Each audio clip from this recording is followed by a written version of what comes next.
For the first time in 42 days, your Texas Longhorns will be playing a home football game at DKR-Texas Memorial Stadium. What's going on, everybody? Happy game day and welcome in to the Texas Sports Unfiltered Texas Football pregame show. We are broadcasting live from the legendary Scholz Garten, just a stone's throw away from the site of today's top 20 matchup between number 9 Vanderbilt and the 20th ranked Texas Longhorns. Kickoff just over 2.5 hours away here in Austin. Alongside Bucky Godbolt, I am BK Brad Kellner. Special shout out to Covert Bee Cave and Audio-Visual Consultations for bringing you today's TSU pregame show. Buck, I almost forgot how to get here. It's been so long since we've been at Scholz Garten. 42 days. You got to go all the way back to September 20th, the last time Texas was at home and the last time we did a show here at Scholz. You know what? That's pretty jacked up schedule. It is. You know, we got that wonderful schedule last year that coming into the SEC was fantastic. We were all excited about it, you know, getting to the semifinals, and thank you very much to the SEC for that. Yep. And this year's the flip side of that is not being able to have a home game for over a month. It's a strange feeling. You're right. This is the first SEC home game for Texas, and it's November. Yes. Today's November 1st, and we still haven't played a home conference game yet. It's insane. Well, we got a good one today. Got a great one today. A really good 7-1 Vanderbilt that's ranked in the top 10 for the first time since the 1940s, Buck. That was a few years after you were born, if I'm not mistaken. Yeah, thank you very much. It's been a long Just time. got out of high school. Yeah, it's been a long time since Vanderbilt has been this good, but obviously a huge opportunity for Texas today. The Longhorns, despite some of the ups and downs through the first 8 games of this 2025 season, still have a lot to play for. A win today, your SEC's title hopes remain alive. A win today, more importantly, your college football playoff hopes remain alive. It goes without saying, Buck, this is a must-win game for Texas. Well, it's in their own hands right now. I mean, you just need to do what you need to do. It's about your team. It's not about anybody else. And every week is a playoff game once again for Steve Sarkisian and his group. It just is. You know, it was last year, and it is at that point right now.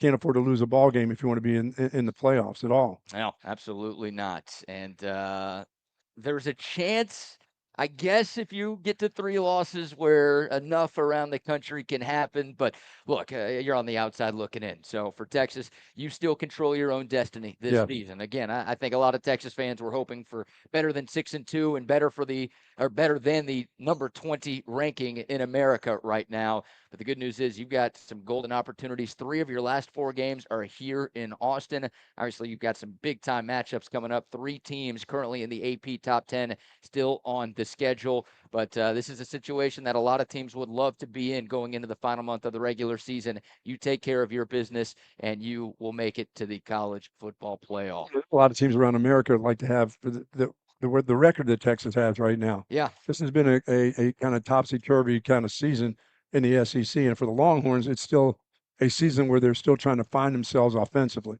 And but it is a day that they must play good in all aspects of the game. They got to be good in special teams, defense, offense. They got to protect the football.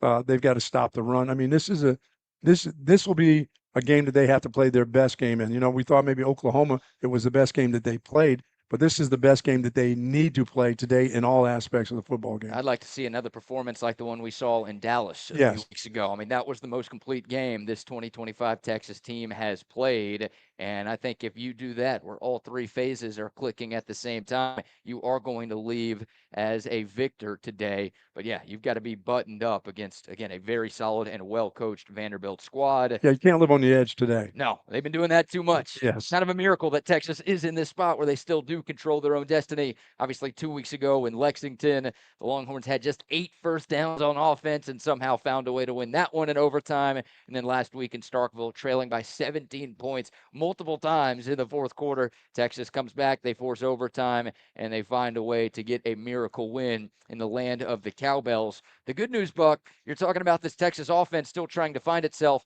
They will have their quarterback. Obviously, a big storyline throughout the week was whether or not Arch Manning was going to be ready to play. Last night, the final injury report of the week came out. Arch Manning wasn't even on there, which means he is good to go. He has cleared the 5 stages of concussion protocol, and he will be the starting quarterback when the Longhorn offense takes the field for the first time. That's obviously good news. Yeah, I mean, you had to have your starter. I mean, if you have any hope. It would have been nice to have him 100%. Well, if he's 95%, they're letting him go out there and play today. So he has to perform, and a lot of others around him really have to perform today. But it's good to see that he's going to be on the field, which means he's practiced. That means he's not just walking around holding his helmet and he's got shoulder pads on and he's hanging around the huddle. He's been in the huddle. He's called plays. He's participated in practice, or they wouldn't let him play. Do you care at all that Steve Sarkisian didn't try to leave the mystery up until kickoff? All right. Like maybe leave Arch Manning as questionable on the injury report, force Vanderbilt to have to prepare for both quarterbacks. I'm sure they did a lot of that throughout the week in Nashville, but are you okay with Steve Sarkisian making the decision when he did versus letting this thing wait until maybe the final second? No, I think for the team, they're fine with it.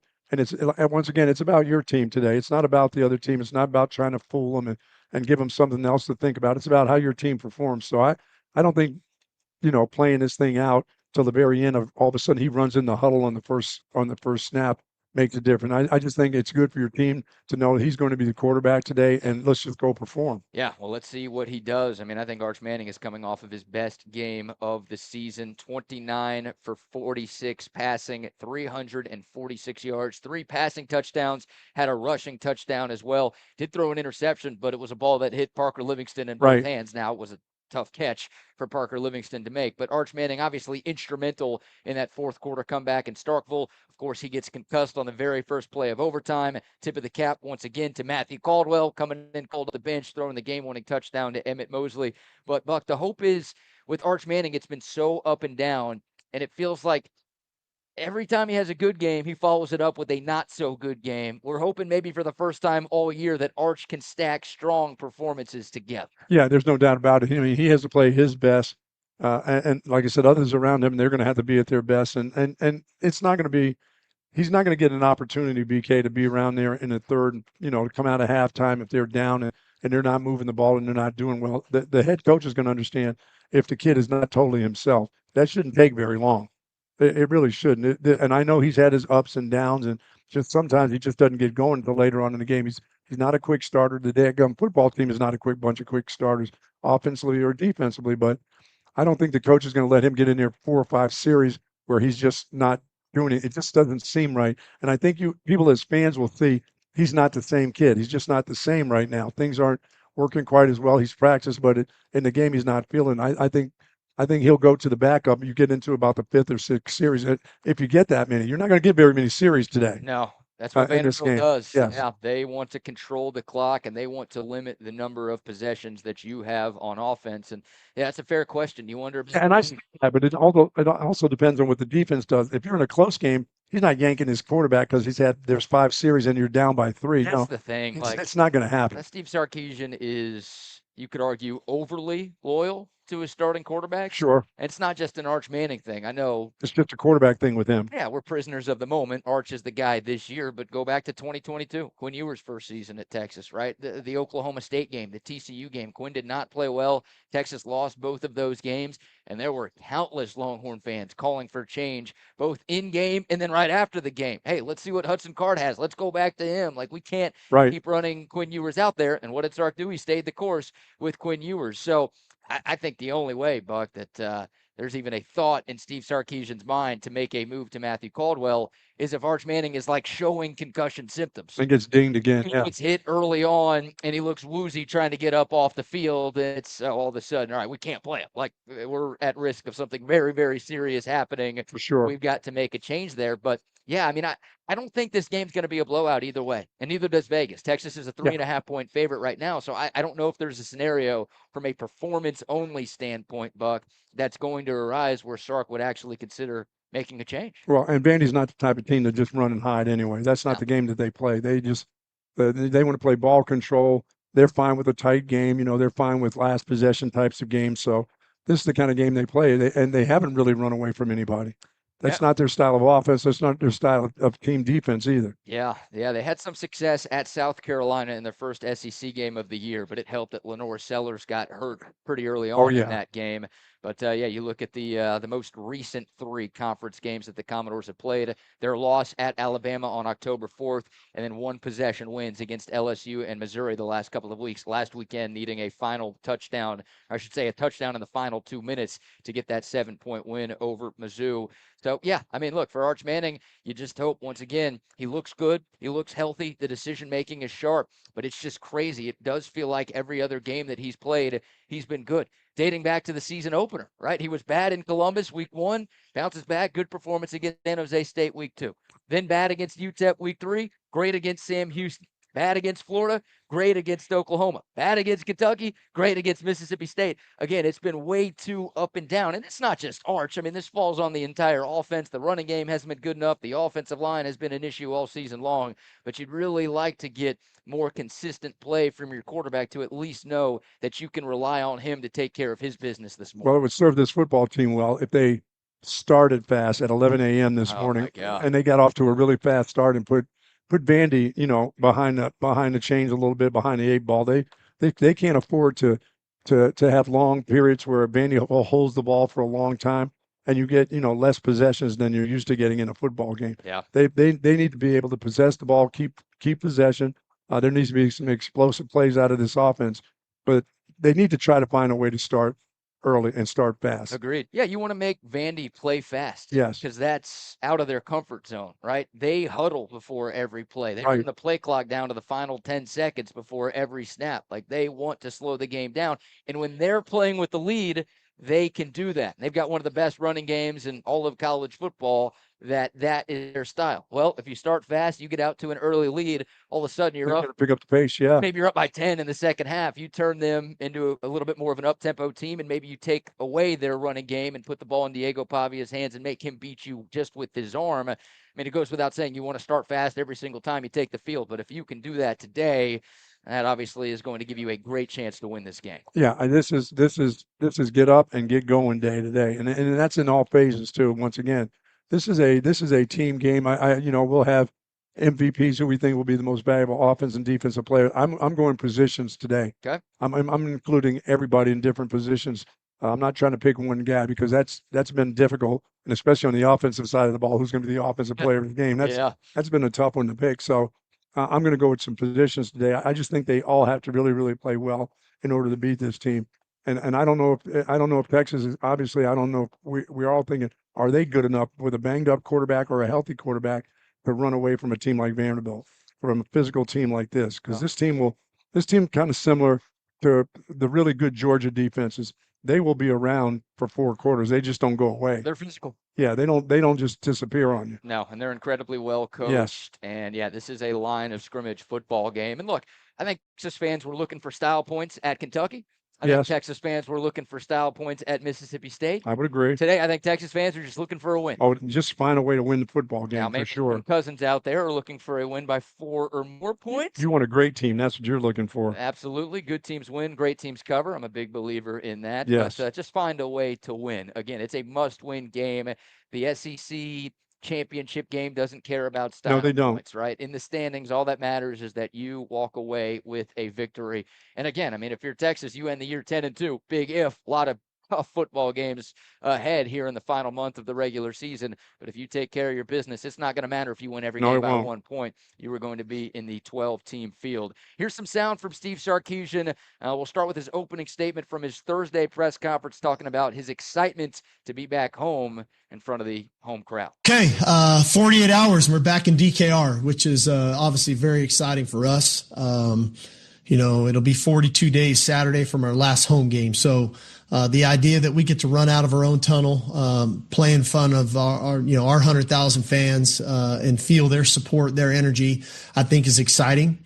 I think, one point to be made to the team, which is very critical, the connectivity, that bond, our ability to stay connected over the last month, we need to bring that to DKR. We can't just rely on external factors to provide that energy. We got to make sure we're providing our own energy and then feed off of the energy from the crowd, and then in turn give them the energy to keep our crowd alive in this game. And so it's got to be a two-way street that way. We know it's a heck of an opponent we're playing. It's gonna take all three phases performing at a high level. But I think we're up for the challenge. It's going to be a heck of a game, and looking forward to the opportunity.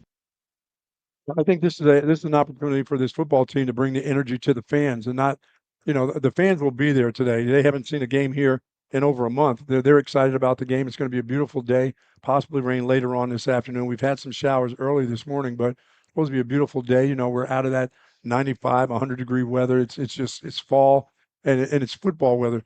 This team needs to bring the energy to the fans too. Yeah. The fans have seen them struggle and just get by over the last couple of weeks. If they bring the kind of energy, this will be a real a home field advantage, I believe, today. But that's going to be on the team. They start out sluggish and slow and methodical, and getting knocked around and a bunch of penalties, and the ball's all over the place. Yeah. Vanderbilt gets the ball and they're having these long, lengthy drives, whether they get 3 points or punt the ball. It is not that the fans want to see a quick start. They want to be back involved in the football program here. They haven't been for a month, and this is the team's opportunity to give back to the fans. Yeah, it's well said. I mean, the fans are going to be there. Sellout crowd this morning. The place is going to be hyped right at kickoff. The question is, can Texas play well enough to keep the fans super locked in, super engaged, super That'll loud? be on the team. That's on the team. Absolutely. And look, obviously playing on the road is a lot tougher than playing at home, but let's go back to some of the Texas home games early in the year. It's not like this team was playing the cleanest brand of football. No. It's not like, oh, well. It's not like they've seen great football at home. Right. The penalty troubles, the offensive inconsistencies. It's not like those only happened in games away from DKR. Right. We were seeing that against far inferior teams to Vanderbilt early on in the season here in Austin. So, yeah, you've got to play buttoned up. And Sark used the word connectivity. You've got to be connected. The good news is Texas is as healthy as offense as they've been since SEC play started. You love that. But, yeah, you can't go back to making those dumb mistakes because, again, this Vanderbilt team, they don't beat themselves a whole lot. So if you continue to shoot yourself in the foot, they are going to take advantage, and it's not going to end well for you. Yeah, your team's got to look at this. Their practice this week has to be as if you're playing against your rival, Oklahoma. Yeah. You got to show up like you did against Oklahoma. And this team, they got off to a good start. They still were not fast, but they were consistent, and the penalties weren't there. You got to show the crowd that you're into it yourselves today. Don't have to have them get you into it. You got to get the crowd into it today. Expect a little bit of laundry on the field today. Texas ranks 124th in the country in penalties per game with 8. Vanderbilt ranks 92nd in the country in penalties per game with 7. Yeah, I do. Could see some hankies out there today. On the other side, well, too. you talked about it all week. It's like, Steve Sarkisian. Hey, get the refs together before. Absolutely. Yeah. Hey, guys, the holidays are coming up. What do you guys want for Christmas? Yeah, by the way, these guys run the ball an awful lot. They're not getting these super holes because they're playing legally. There's some grabbing and holding and reaching, too, on this other team, too. They run the ball really, really well, and they can gouge you with their runs. I mean, they have hole. When they open up a hole, It's not just their backs making things happen. Their offensive line is good. It's been pretty impressive. Yes. And it's a very experienced group. Yes, they are. And this is where I'm kind of jealous as a Texas fan because, Vanderbilt used the transfer portal to rebuild their offensive line. Meanwhile, Texas lost 4 guys from last year's squad and said, you know what, we don't need to go to the portal. We're fine in-house. Obviously, that group has had its struggles all season long. But for Vanderbilt, Buck, 4 graduates and a redshirt junior on their starting offensive line. So they are big. I mean, they're grown men. We're talking about 22, 23, 24-year-olds up front for Vandy. That is the matchup, right? I think everyone, there's all sorts of individual players that you could point to for today's game, and everyone's going to focus on Arch versus Pavia and this, that, and the other. But Texas has the number 1 rush defense in the SEC. Giving up around 81 rushing yards per game. They have been elite. It's been 3 years in a row, Buck, that Texas has been elite. And that's been the one I was worried about. I was for the last 2 years, I said, how can they continue to do this? Will they be able to do it for a third year? Yeah. And so far, they've done just that. And they've lost so many NFL players on that defensive line. Right. And obviously, look, you're going to hold it against Sark for not getting offensive line for the portal. You got to give him credit for getting 5 defensive linemen for the portal. That was obviously the right move. But, yeah, Texas, an elite rush defense going up against a Vandy rush offense that is 3rd in the SEC in rushing yards per game. And they've got a couple of different guys. Obviously, the quarterback, he's their leading ball carrier in terms of carries and in terms of yards. But Austin's own Cedric Alexander played his high school football at LBJ. I believe he was the AISD all-time leading rusher, That sounds right. and he still may be. Yeah, he's a great player. He's averaging over 5 yards a carry. He's their leading running back this season, leads the team with 6 rushing touchdowns, also has 4 receiving touchdowns as well. So he's a threat in a couple of different ways out of the backfield. And then MK Young, their big play running back, had an 80-yard touchdown. Those are 2 players from the state of Texas. One is from right here. I think the other Yeah. from this area too. Midlands. From Midland. Oil country. Yes. Buck. MK Young, 5'10", 195, averaging 12 yards a carry. Oh yeah, he's the long ball threat. 31 carries, which is not a ton, but it's not nothing. He's got 5 touchdowns on those 31 carries. So, yeah, Vanderbilt, 3 runners with more than 380 rushing yards this year. Texas has just 1 runner with more than 200 yards this season. So, yeah, that is your matchup right there. Again, Vandy, they want to run the football. They want to control the clock. They want to be ahead of the chains. If Texas can prevent them from doing those things, then I think the tower is going to be lit orange tonight. Absolutely. And one thing we can hope that Vandy decides to punt the ball. They don't do that much. They don't punt much. No, that Yeah, but when they you. punt it to the great punt returner. Punt it Texas. to Niblett, Yeah. please. No corner kicks, no kicking out of bounds. Hey. Kick it to him and let your special teams shine today. Luckily, if you're Vandy. somehow walking around Scholz Garten right Yes. now on your way to the stadium, Throw us a great effort on special teams. Kick it to him. your special teams unit is elite. You don't have to worry about Mm-mm. Ryan Niblett. You guys can contain him. He's not all that good.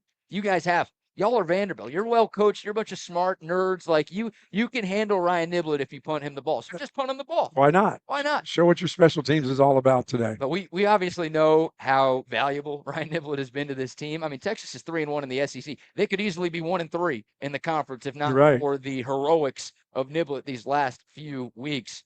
Vanderbilt ranks 131st in the country in terms of punts per game, which means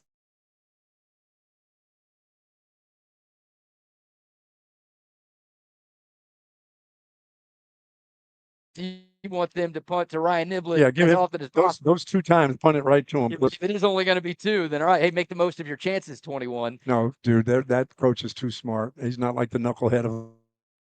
Yeah, No. he did go to Vandy too, so he's smart. Yeah, he's smart. He's Not not going to do The that. guy who just worked his way up to Vanderbilt, I think he's a smart guy. I think you got to be kind of smart to go there. No, you'd be very dumb to punt it to Niblett right now. That's not smart football for your team. No, he's not that good.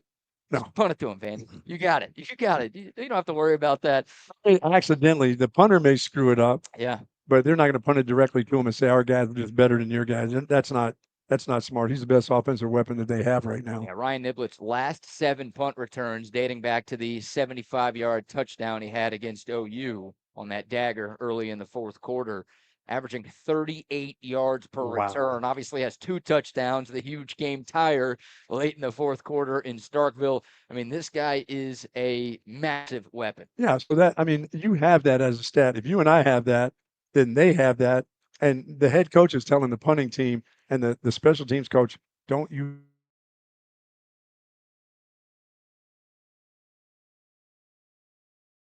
he'll go down there and remind him, don't kick it in the middle of the field. Do us a favor.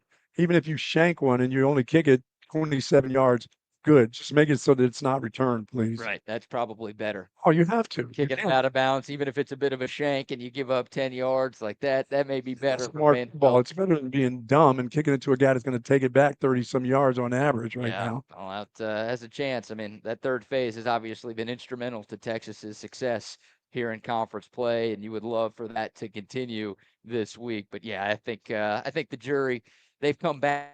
Ryan Niblett is very good. They've already declared that maybe it's not a good idea to keep punting it to number 21. Well, while we're talking about Ryan Niblett, Buck, this is something we've touched on, and I've seen a bunch of Texas fans recently say, we'll find a way to give him the ball more. Like, he's clearly an explosive playmaker. He's one of the fastest guys on the team. He may be your best athlete on the team. Like, find a way to make that dude a part of your offense. I'm okay with that idea, but if you're Texas, you need some more wrinkles, because when you have trotted number 21 out there on offense, the ball's like always going to him. And 11 guys head right to him as soon as the ball snaps. We're not talking about Ricky Williams here. We're not talking about Earl Campbell, who's going to be over here signing autographs, where it's like everybody in the stadium can know that he's getting the ball and it's not going to matter. I don't think that's Ryan Niblett right No, now. he's not there yet. So you got to come up with some sort of deception. Like, hey, maybe you fake something to him and give it to somebody else. Like, you cannot be that obvious. I agree with the thought of finding a way to incorporate Ryan Niblett into the game plan. But yeah, don't make it obvious every time he's on the field he's getting the rock. Yeah, I mean, it's time to use him as a decoy and go opposite of where he's going. Yeah. Let all 11 go his way and let your guy go the other way. I mean, coaches know that too. Once again, they get paid on defense. Their defensive coordinator gets paid a lot of money not to be dumb. And every time 21 comes in the game, all you got to do is tell 9 of the 11 wherever he goes, head that way, because they've given it to him like 100% of the time. All right. I think last week, BK, it may have been 2 times he was in the game and he touched the ball twice. I think it was 3 offensive snaps and 2 touches. Yeah. So the ball goes towards him. That's just not making any sense. Sark needs to go opposite of where 21 goes. I mean, at least once. I mean, we're so far in the season that every time he comes in, he gets the ball. They know the exact same thing too. Well, let me ask you this: do you trust Ryan Niblett to get carries? No. Okay. He's not a running back. He's different. It's different as a punt returner with some momentum when you catch the ball and make one guy miss and get behind a wall, or just have a bunch of guys coming running down the field. It's different. He doesn't come across as that type of player offensively out of the running back I position. think he's technically a running back. I know he's changed positions Like about 6 times. 15 Oh yeah, times. he's changed a lot. It's like Ron Jeremy when it comes to changing positions, So I think right now he's technically a running back. But look, let's get to the Texas run game. You're obviously the running backs coach. I mean, that's been a huge struggle for the Longhorns all season long. We keep bringing up this Oklahoma game. That was the best showing we've seen from Texas in the SEC. That was their best running game. And it's not like they were elite in Dallas. No. They ran for 3.9 yards a carry. They didn't even get to 140 yards as a team, but that was more than enough. The other games in the SEC, not very good. And last week against Mississippi State, 32 carries, 72 yards, just 2.3 yards per attempt, which, believe it or not, was better than Kentucky and Florida. So that was like their best of their bad rushing outputs in conference play so far. What's your confidence level in that group doing anything substantial today? It would be a total surprise to me, period. It just would. If this team had a rusher that had a fantastic day, I think it would surprise everyone. I mean, we're just come to think of as a group, can they get 120 yards as a group in any of these games in the SEC, much less have a single runner go and have one of those fabulous days like they did last year in SEC play. It's not all their fault, but they just don't have that dynamic runner. They're either banged up still. They came into the season hurt. Yeah. They've had injuries during the course of the season, and they have an offensive line right now is sub-average, I would say. I guess. That's being nice. I know. I'm trying to wish on some really good things today. I'm hoping to be surprised by the run game, but I'm not going to be surprised if they can't run the ball lick against this Vanderbilt defense. Yeah, Vandy has the 6th best rush defense in the SEC. They're giving up 101 rushing yards per game. The game that they lost, Alabama and Jam Miller in particular, it was able to run all over them. But yeah, I mean, it's not like that's been a total weakness for Vandy's defense. And Texas has gone up against worse rush defenses this year and have not had success. Yeah, there's so many different offensive linemen playing, and quite frankly, they're not very physical. Oh. They were physical for one game out of all the games that they've played this season, and it hasn't been the same since. And I don't expect it to be that way today. So I'll take a surprise if a running back, if Trey Wisner is truly healthy, or Cedric Baxter, who that gives him another week of getting healthy and getting actually into some playing time. Right. Maybe he'll be the guy today. Maybe we'll see that Cedric Baxter that we've been looking for from 2 years ago. This is game 9 of the year. Yes. Texas still has not had a 100-yard rusher in a game. As a team, they've gone over 100 a few times, but they have not had an individual, whether it's Trey Wisner, C.J. Baxter, or anybody else, go over the century mark. That's the biggest surprise of all if that were to happen today. Yeah, and they only have 1 rushing touchdown from a running back in the SEC. Like 4 conference games. I know that's Texas. That's amazing. Look who's about to be here next to us. I know that it's kind of amazing that's where you are right now. Yeah. Plus, you had an 1,100-yard rusher last year. Just about. Yeah. So he's capable, but the offensive line is right now. There's just so many different people being involved. They're trying to protect the quarterback. They're trying to pick up blitzes. They're trying to do an awful lot, and now you're more than in the meat of your schedule now. Yeah. You had those opportunities when you were playing, some of the other ball clubs that they played, they had 3 in a row where they could have gotten a lot of things straightened out, but they still couldn't get it straight. So I wouldn't expect them all of a sudden become powerhouses. But they showed something against Oklahoma that was incredible. They need to try to get back to that. It's hard to get back to that when you're changing guards every week, Yeah. you know? Well, we'll Or get the to center's hurt or somebody else is playing center. That's difficult. we'll get to what the offensive line could look like today from a personnel standpoint. But I want to play this bit of sound from Steve Sarkisian because he was asked on Monday about getting the running game going. It's a pretty long answer from Sark. I mean, you went almost. Yeah, honestly, it's a lot of rambling here, but I want to get your thoughts on what Sark said about trying to get that phase of the Texas offense in gear. I think one of the keys is, the run game, it needs to be in unison. And we're I thought we blocked some runs really well the other night, and we ran some runs really well the other night. But consistently, we aren't quite in unison the way we need to be. There's run timing that's involved. It's runners setting blocks. It's linemen and tight ends understanding angles of where the runs are going, where they should hit. And so we need to spend more time on that. We need to be diligent. And again, to your point, we need the run game. And again, I thought the run game was relatively effective, but then the game went the way that it went, and we had to kind of divert away from that, and then we snuck some runs late. Trey had a couple runs later in the game when we were throwing it, but we got to be able to run the football, and we need to be able to play 2nd and 5, 2nd and 4 football. That allows us to have the whole playbook at our disposal. 2nd and 10, 2nd and 12 is not where you want to live. And same with being said, when we call some of our play action passes, it's okay to check the ball down too, and you can find hidden yardage and checkdowns in the passing game on 1st and 10, because we just don't want to be a run pass team. That's not advantageous either. We need to have the right type of balance. We need to utilize all of our offense that way. And so this week's going to be very important because we need to be very efficient as an offensive football team because the possessions are probably going to be limited. That we're not going to go out there and run 80 plays this week. We're probably going to be somewhere between 50 and 65. And so when you think of it that way, that's about an 8, maybe 10 possession game. And so you got to maximize your possessions when you get them. Lucky to get 10 possessions today. And diligence, coach, you don't need to be diligent. You need to be consistent. And what you don't have right now is consistency with your offensive line or your running backs. Everybody going in sync and all that. You should know that by game 8 or 9, what you got and what is it that you can run. I think this is I said all week, this is their opportunity to try to get on the perimeter a little bit. They've been stuffing that run inside for most of the season, and they've had success against Oklahoma doing that. But this is a game where you need to get guys out in space somehow, some way. Yeah. So get them on the perimeter, get them outside, whether it's Wingo as a wide receiver / running back a couple times a game, not just one big play a game. Give it to them 3 or 4 times during the course of this game. Get them off balance. Probably the good time to do it is when you bring number 21 in the game and send him one direction and send Wingo going the other direction and hand him the ball. What about a bubble screen on the first play of the game? It worked last week. Dude, as long as you can get it off, that's fine.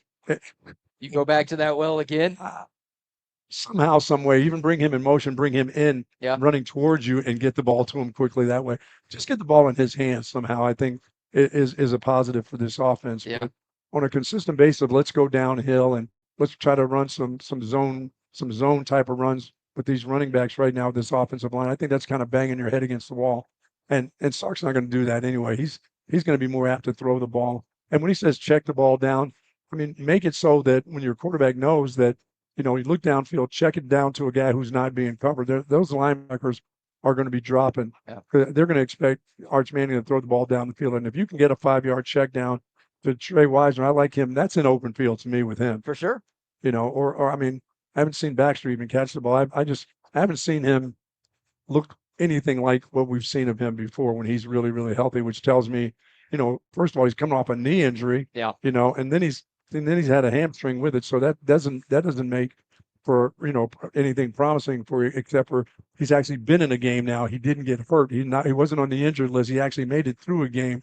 With limited carries, but he was in the game and he's not on the list. So that gives him another week of practice, gives him another week of getting a little bit better. So yeah, it's been an issue with the run game. It's like I know Trey Wisner and CJ Baxter are both playing, but they're clearly not 100%. No, I don't think they came into the season 100%. That was the thing. They never seemed to be healthy from the get-go.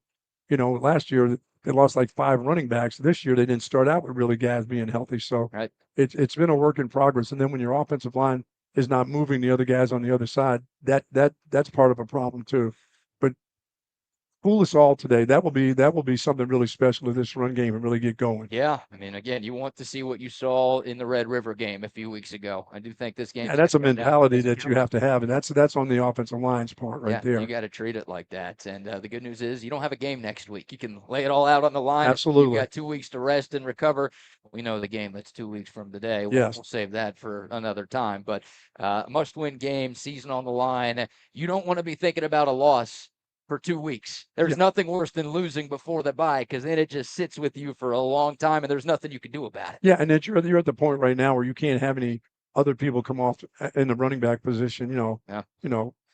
Christian Clark. I mean, he can't get a bunch of the carries because you know what he's all about. The freshman who hasn't carried the ball enough anyway as a freshman, he's not all of a sudden going to show up today in a game against Vandy unless somebody gets hurt or 2 guys get hurt. So it's the guys that you have are capable enough. If they're healthy enough today, as I said, they got another week under their belt, and Trey Wisner has to be the guy. He really does. He's the guy who's got the explosive capabilities with this football team in the backfield right now. So if he's a little bit healthier from last week, then you got to ride with him, I believe. Yeah, and we'll see what the snap count looks like for those 2 running backs. Sure. Last week, I think C.J. Baxter was on a bit of a pitch count, right? Just 20 snaps a week ago. Trey Wisner got over 60 in that wild game in Starkville. So we'll see if the snaps are distributed a little bit more evenly this week, or if they're still going to treat it as like Trey Wisner's the clear number 1 and C.J. Baxter is a backup. I don't know. I mean, early in the year, game 1 against Ohio State, it was you were upset that C.J. Baxter got as many carries as he did. And it kind of felt like Texas was treating it as a 1 and 1A situation with those 2 guys. Yeah, I was trying to figure out what they were trying to do last week with him. Were they trying to make him the number 1 guy again, or I don't think so. It was just there was nothing happening for either one of them. Right. It didn't really matter who was getting the rock. Right. I mean, Trey Wisner had the better day from a stat standpoint. I think he averaged 3.4 yards a carry, and C.J. Baxter was at 3. But we're not really bragging about either of those. That didn't look good by either of them, really. Well, yeah, it'd be nice to get the offense going, or the run game, everything going a little bit. Now going up to the offensive line, Buck, and more good news. We obviously opened up this pregame show talking about Arch Manning's name not being listed on last night's injury report. Another notable omission from the injury report, Cole Hudson. This team's starting center. He was probable on Thursday night, removed from the report altogether last night. I think you should assume that Cole Hudson is going to be this team's starting center, but I don't know what this offensive line is going to look like, right? There have been people speculating that, okay, maybe because you've had so much trouble at left guard, and Cole Hudson has played there a lot during his Texas career, maybe you move him over to left guard and keep Connor Robertson out there at center.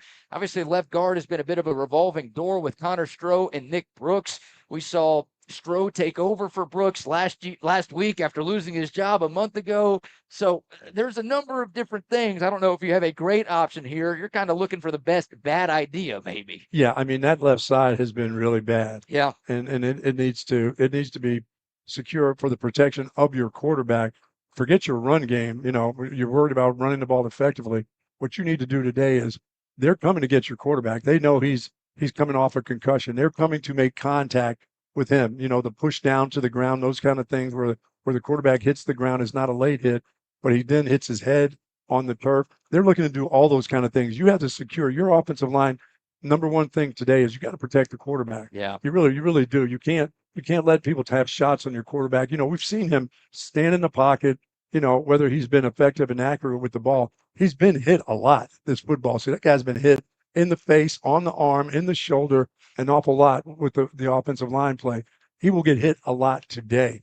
Whether he's 100% healthy or half concussed in this football game, he's going to be hit by somebody's arm, somebody's hand, the ground, and they'll be coming to get him. So your offensive line, their number one job is to protect their quarterback today. Agreed, 100%. And you want to take as much pressure off of Arch Manning as you possibly can, from a literal standpoint and from a figurative standpoint. And when you talk about that offensive line, you got to give him ways to make those easy throws. And when he has those easy throws, when he does throw the ball, he's got to complete those, and those guys have to catch those. Like I said, it's an all-star game today. Your stars and what you think are stars on your offensive team, they have to play well today. They can't have just Can't have a 3 good- Ryan Wingo drops. No. I know Wingo was great last week. No, can't 5 have that. catches, a $194, but like No. he had some costly drops. And again, I think you hit the nail on the head. You're not going to have more than 10 possessions in this No. football game if you get there. So you have to make the most of every opportunity you have. And a drop on a 3rd down where you got to trot Jack Bomeister and the punt team on the field right after, that could kill you. That could be the difference Yes. between a win and a loss today. There's no So, doubt. I mean, you always look. Arch Manning has not got enough help this year. That has been a consistent theme. There's And no doubt. you know, Texas fans, it's okay to say that he's a little bit of the issue, but also the other guys are the issue. It's not one or the other. It feels like some fans are like, oh, it's all Arch's fault. He sucks, or it's none of it's Arch's fault. Like this whole offense has been so inconsistent. There's a lot of blame to be shared by players and coaches Including the alike. coach. Yes. Yes, indeed. But like this is a game. Your quarterback's a warrior for going out there today. Right? Like there were some people throughout the week who were like, oh, he's a Manning, his uncles, his grandpa's going to call Sark and say, no, like we got bigger fish to fry. He's got a long-term future. We can't rush him back for this football game.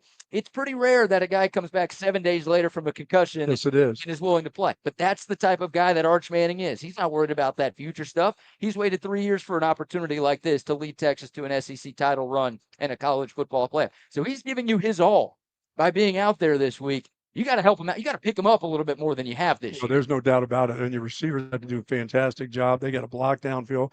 I mean, when he takes off, and once again, I don't know if he's going to be apt to run today because they're hitting him no matter what. They are. Somebody's getting a shot. One of those last minute, hey, I'm sliding. Well, too bad. Sorry we hit you, but we're going to hit you. And we know you've got a head injury. We're going to be, when we got our arms up in the air, every once in a while, our hand's going to come across that helmet and make that sound and make those birds start singing in your head a little bit.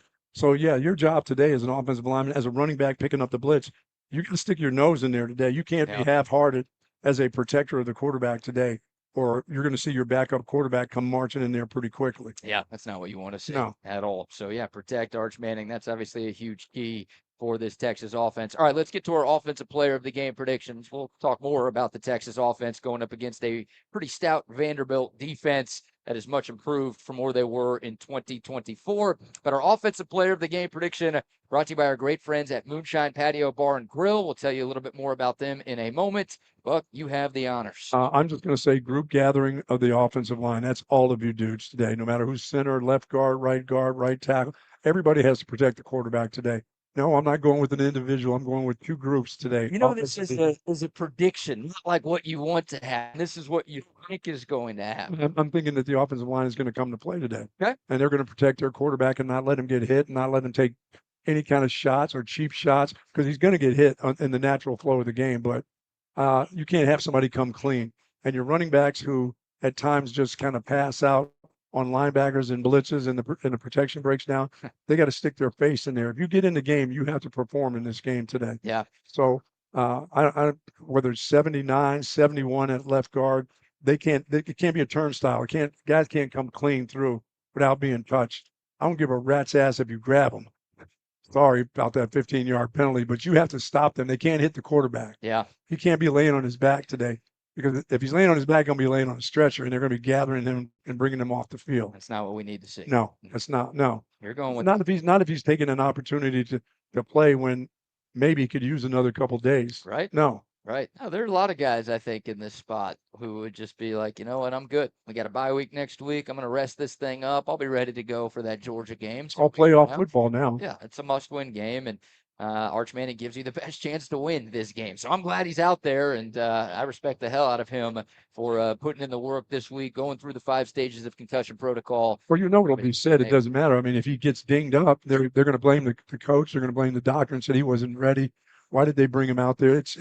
It's kind of a no-win unless you win. Right. It's a win situation if you win the game, no matter what. Yeah. But it's a no-win situation if the quarterback goes out there, he plays lousy, and they say, well, he wasn't prepared, he needed another week, or something happens with him that he shouldn't have been there, or you know what? If you play the backup and the backup's not good, well, Arch was ready to go. Why didn't we play him? You can't win as a coach in this deal. Right. But you can lose. You can get the kid hurt, and that's losing altogether. You could lose the game and get him hurt, that's not good. That's not a good situation for your team. Hindsight's always 20/20, Yeah. right? And whatever happens. Yeah, Especially when it comes to head injuries. of course. All right, so you're going with the offensive I'm line going with that whole offensive line. Now I'm going to be looking at numbers all day today. as your player of the game. My players of the game, yes. I don't think that's the segment. It's Yeah. player of the game. Okay, well, I'll use the center. How's the center? If he comes, I don't even know if he's starting at center. that's He might be playing in left guard. I don't know. We'll see. All right, offensive line. Now that works. Oh, left guard we know has struggled. Hey, I like switching it up a little bit, like you said, because we've had a tough time Oh my goodness. accurately predicting offensive players of the game. Well, it won't be Jack injuries by you. I know that. I'm going to go with Jack Andrew. Come on, man. Don't put that on that poor kid. I'm going to go with Ryan Wingo. That's a good call. Last week, Texas doesn't win that game without Ryan Wingo, but he almost cost Texas that game. Man. So 5 catches for 195 yards. That's an incredible stat line, but he was targeted 12 times. 5 catches on 12 targets. That's not good. Yeah, I think we're watching college football and we're watching all around the nation these young wide receivers making all these plays and all these crazy catches. And he had a day that you just dream about last week. But the three drops, about another 100 yards worth of catches to have a great day. Yeah. You can't do that. He's not consistent enough. As I said, he's gotten better as the season has gone on. But it's just when you think he's not going to drop that ball, is he? I mean, every time they throw it to him, I just kind of hold my breath. Unless it's a deep ball, I'm praying to the bitter end when he catches the ball, cradles it, and goes to the ground and gives it to the official that I believe he's going to catch it. He puts a lot of stress on you as a fan when you throw the ball to him. He does, yeah. And it's clear that Steve Sarkisian has made it a big focal point for his offense this year, finding a way to get number one, the football. Yes. And it's clear that Arch wants to get him the football, but hey, you do lose a little bit of trust in a guy if you keep going to that well and it's dry. And we've seen too many drops from Ryan Wingo this year. So, look, I think today's a great day for him. He's obviously an electric playmaker. He's dynamic. He can be a difference maker No in doubt. this football game. And I do think the weakness of Vanderbilt's, maybe their entire team as a whole, is their secondary. Yeah. I do think there are a couple of guys who can get got in one-on-one opportunities. Ryan Wingo's a tremendous, tremendous athlete. You get that dude the ball in space, he can turn a little nothing into a whole lot of something. Would you like to see them up-tempo the game like right away with him and just get going? I would. And I don't think Steve Sarkisian's going to do it because I think he's going to be a little too nervous about, dude, if we go 3 and out and punt the ball back in 45 seconds, and they get along. Vanderbilt's going to have the ball for 7 minutes. Yes. And then it's like, well, we're not helping our defense out. We're not playing complementary football. And I get it. Like, there's a fine line there. For me, it's your offense has been better when you've gone up tempo this year. Like, your average touchdown drive in a Power 5 game has taken less than 3 minutes. So you want to go fast and up tempo. The best quarter of offense Texas played was the fourth quarter last week when they went up tempo the entire time. Yeah, and you also want to know about if you've got a quarterback that's dinged up, has gone through, concussion protocol. Did he get that up tempo going? Is he okay to start calling plays and doing hand signals and everything else? You got to find out how he is. And so you probably want to just do your regular offense, break the huddle, see if he sees things pretty clearly, and go that way, and maybe start your up tempo later on in the first, but still in the first half, Yeah. not in the second half or when you need to come back from 3 touchdowns, but in the second quarter when it's just time to up tempo a little bit. You can see he can control the offense. He sees things pretty clearly. He's not dazed and confused or not focused out there, but is ready to go. I don't know. I'm just saying that to try to get you off to a fast start, but you also got to make sure that mentally all the things that he's done this week at practice, when 100,000 are out there screaming and yelling in your favor, can you handle that? Is your head clear enough to get everything and get people in the right position? Because there's a lot more to just taking a center snap, dropping back and finding guys. I mean, you got to get what some of the schemes on the offensive line, you got to help them out with protections and things like that. Is he capable of doing that stuff? Yeah, absolutely. And that's taking a chance. That's kind of risky to do that right off the bat. Well, it is. I mean, there's a little risk involved altogether with just playing. That's true. With them playing, you're right. You're absolutely right. It's a must-win game, and I think we've seen enough sample size from this offense this year. Like, the numbers bear it out. They are better when they go fast. Like you said, you don't need to wait until you're in the fourth quarter down by 3 scores to do that. If you're down by 3 scores. I'd like to see that in the first half. I'll just say that. I'd like to see it in the first half. Anyway, if you're down by 3 scores in the fourth quarter, you're not winning today. No, not. You're not playing No. Mississippi State No, today. you're not the Riverboat Gambler this week. No. You're not going to get that kind of luck. Don't dig yourself that kind of hole. No. Offensive player of the game prediction brought to you by our friends at Moonshine we Patio love Bar it. and Grill. Tomorrow with a great brunch over to Moonshine Patio Bar and Grill. There are 2 locations, but right here downtown is awesome. Great brunch specials, and just fantastic food and great service at the Moonshine Patio Bar and Grill. Lots going on, a lot of construction down that area, of course, but they've got their own parking facilities. So head on over there. Dad, bring the credit card. Mom, bring your credit card.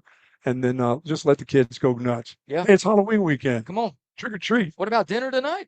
Why not? It's a day game. Heck yeah. Go after the game. That's exactly right. Grab those wonderful drinks that they have, the drink specials down in the Moonshine Patio Bar and Grill. But bring the whole gang tomorrow morning for a great brunch. How about this coming up? I know it's November now, so it feels like it's okay to talk about Thanksgiving. 11/27.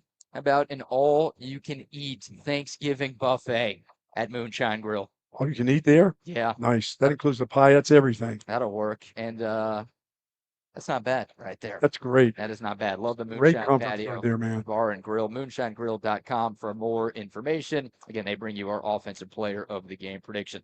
Taking a look at the Clean Cause YouTube comment line. Zero Blitz says the fact that y'all are talking about an SEC title run with this team is both hilarious and embarrassing at the same time. Well, if Texas wins a game that they are favored to win today, they're going to be 4-1 in the SEC with 3 games to play. And last year, Texas was 7-1 in the SEC. They got in. Georgia was 6-2 in the SEC, and they got in. So Texas can maybe afford another loss in their final 3 and still make it to Atlanta. Yeah. Like, the conversation is going to change if Texas wins today. Obviously, if they lose today, all of those conversations will be gone. Absolutely. Done. No need to ever bring that up until we get to 2026. But if Texas wins a game that they are supposed to win, according to the folks in Vegas, those conversations aren't just going to be happening with Texas fans. They are going to start to pop up more around this conference. Yeah, we'll let you know when it's not possible. You don't let us know when you think it's not possible. Yeah, Why is it? embarrassing that we're talking about a one-loss team and making it to a conference championship?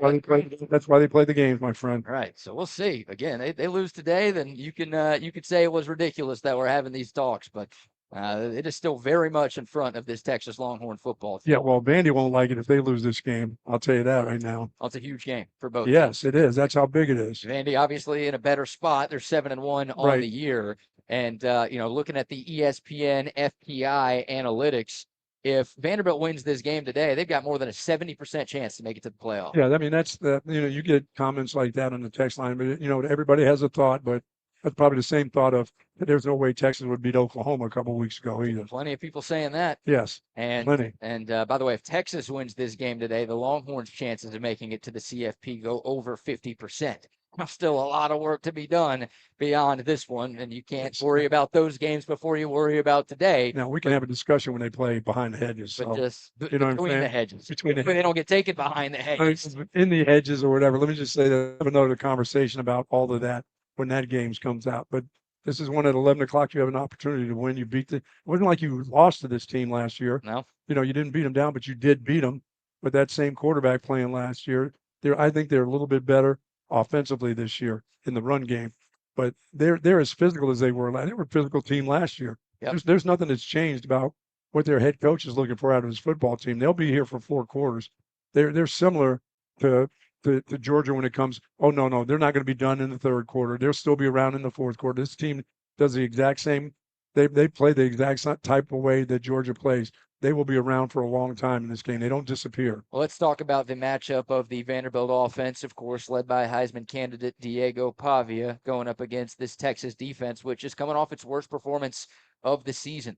And some unfortunate news. I keep refreshing Twitter to see if we get an update. We've been talking about all the positive developments from the injury report. Now, last night, Michael Taft was downgraded from questionable to doubtful.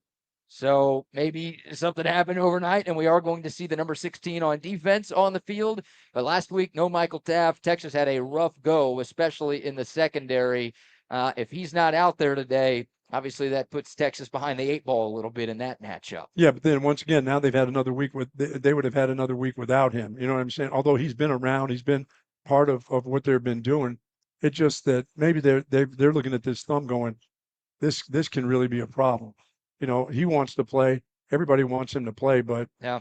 if he can't be effective, I mean, he has to tackle too. He's the leading tackler, I believe. So it's not like it's just intercepting. Can he go up there and intercept the ball? He has to come up and tackle on some pretty good running backs right now too, and some good wide receivers. Yeah, and he's been practicing this week, but he's been in a green non-contact He's not jersey. bringing anybody down to the ground. He's not sticking his hand up, trying to bat balls down. He's trying to protect his hand. Yeah, and the initial timeline or expectation was that it was going to be the Georgia game for Michael. Right? We always knew it was kind of an outside shot that he was going to be able to play. I mean, he had surgery last Monday. It's been 12 days since that surgery. And again, we don't know the exact surgery, the exact extent of the injury, what really it was, but it felt like a long shot that Michael Taft was going to be out there. And unfortunately, it didn't sound like there was a miracle recovery that happened. Yeah, and Vandy has some good wide receivers. They don't have great wide receivers, but they have a quarterback that can improvise. And if you're not covering your guy and you decide I need to go up and get Pavia, he will throw the ball behind you. And so you've got to stay with your guys. You got to hope that whoever's in charge of Pavia will be with him everywhere, to the bathroom, you know what I'm saying? Right. To the porta potty, you know, in the training room. You got to trust that Texas will have somebody with him at all times. If you want some nachos, I want Anthony Hill being the guy to squeeze the cheese. Yeah, and it's hard enough even if you spy him to bring him down and to tackle him. He makes plays. He's really a dynamic runner when he's got the ball, but he'll improvise and he'll still throw the ball down the field and complete passes if you're not paying attention. That's it. I mean, discipline. It is so important going up against Diego Pavia in this Vanderbilt offense because they disguise a lot. They do a lot of misdirection. You'll see some options. You'll see some zone reads. You'll see all sorts of things. They know that they don't have the best athletes in the world, so they want to win with scheme. Obviously, it's worked. They're 7-1. That program has completely turned around over the last year and a half. If you're not on your P's and Q's, if someone tries to be a hero, that's right. If someone loses their eyesight or just they lose where they're supposed to be, then Vandy gets an explosive play, and those can be backbreakers. Yeah, I need him having to make decisions. Defensively, I need Pavia to make decisions way back in the backfield. And trying to escape and not escaping in the middle. That's the part that worries me if he steps up in the middle. Him breaking containment and running outside, I'm okay with that because I think Texas has enough speed to run him down. That's why having a guy in spy is very important. But we talked to a Vanderbilt guy earlier this week, Will Byron from the Door Report, and he's like, "Oh, great game plan, having a guy in spy." I haven't heard that one before. Yeah, having Anthony Hill in spy is a little bit different than having some of the other jabronis at Virginia Tech and South Carolina that you've probably seen this year. So I mean, he's athletic enough to stay with Pavia and the moves that he'll make, and he's definitely athletic enough to bring him down if he gets a hold of him. And PK, like you said, I mean, Texas beat this Vanderbilt team last year, and it was one of Pavia's worst games of 2024. Right. 143 yards passing and 2 interceptions against this Texas defense. Like, the good news for the Longhorns, you have an elite defensive coordinator who has already proven he could come up with great game plans time and time again. And I think he's set up like he's going to make life as simple as possible, I should say, for the 11 guys on this Texas defense. Yeah, for me, it won't be about what happens. To me, it won't be what happens in the secondary. It'll be what happens up front.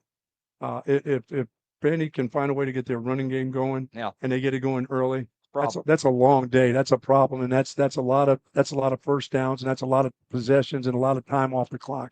That's the one it's not about hero ball. It's about somebody making some plays today and getting Vanderbilt off the field. That's key. And not having, okay, here's 12 play drive. Here's 7 minutes off the clock. You need to there has to be some 3 and outs. How you do that, I don't know. That's why PK gets paid the big money. Well, he's got to get them off the field. To your point, in Texas's win last year, Vanderbilt just 3 of 12 on 3rd down. There you go. That will work. If you have another output like that today, and a lot of that was Texas did a good job stopping the run. So it wasn't a bunch of 3rd and 1s and 3rd and 2s. That's where Vanderbilt loves to live.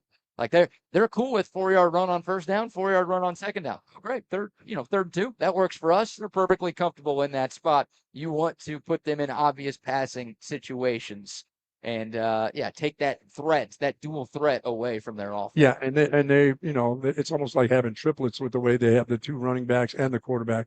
And they're used to they're used to it, BK. They kind of thrive on that because they make some big plays in the run game. So you got to make sure that their explosives don't come in the run game.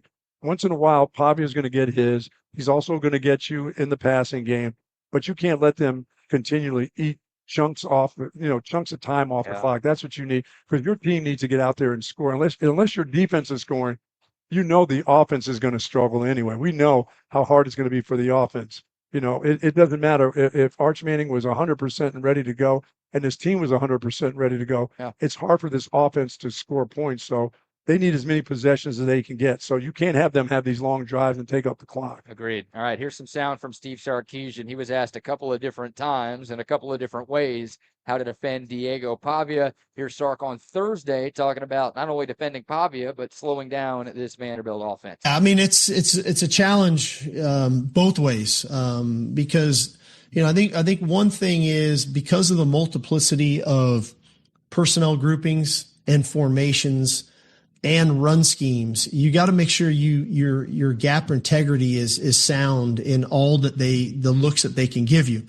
And so there's times when sometimes zone coverages are a little easier to adjust things out. Sometimes man is a little easier to adjust out. But always on the back burner is how are you going to account for the quarterback? And how are you going to account for the quarterback in the designed quarterback runs to make sure you have enough hats to fit the designed quarterback runs? You always have to account for, do you have enough people to defend the triple option, which is a factor. And then you have to make sure that if they do throw the ball, that you have the ability to defend the ad lib plays. And when he starts to scramble and move out of the pocket, and it's not always to run. One of his bigger plays last week was on a broken play, throwing it back to the running back for a critical first down. So, really disciplined eye control, really disciplined in our zone drops, really disciplined in man of our rush lanes integrity of trying to cage that pocket. I mean, all those things are going to play a part, as it points to it, So I just don't think we can be one dimensional. They're too well coached. They got too good of a scheme. We're going to have to continue to mix our looks and try to make things, difficult on them and try to create some negative plays.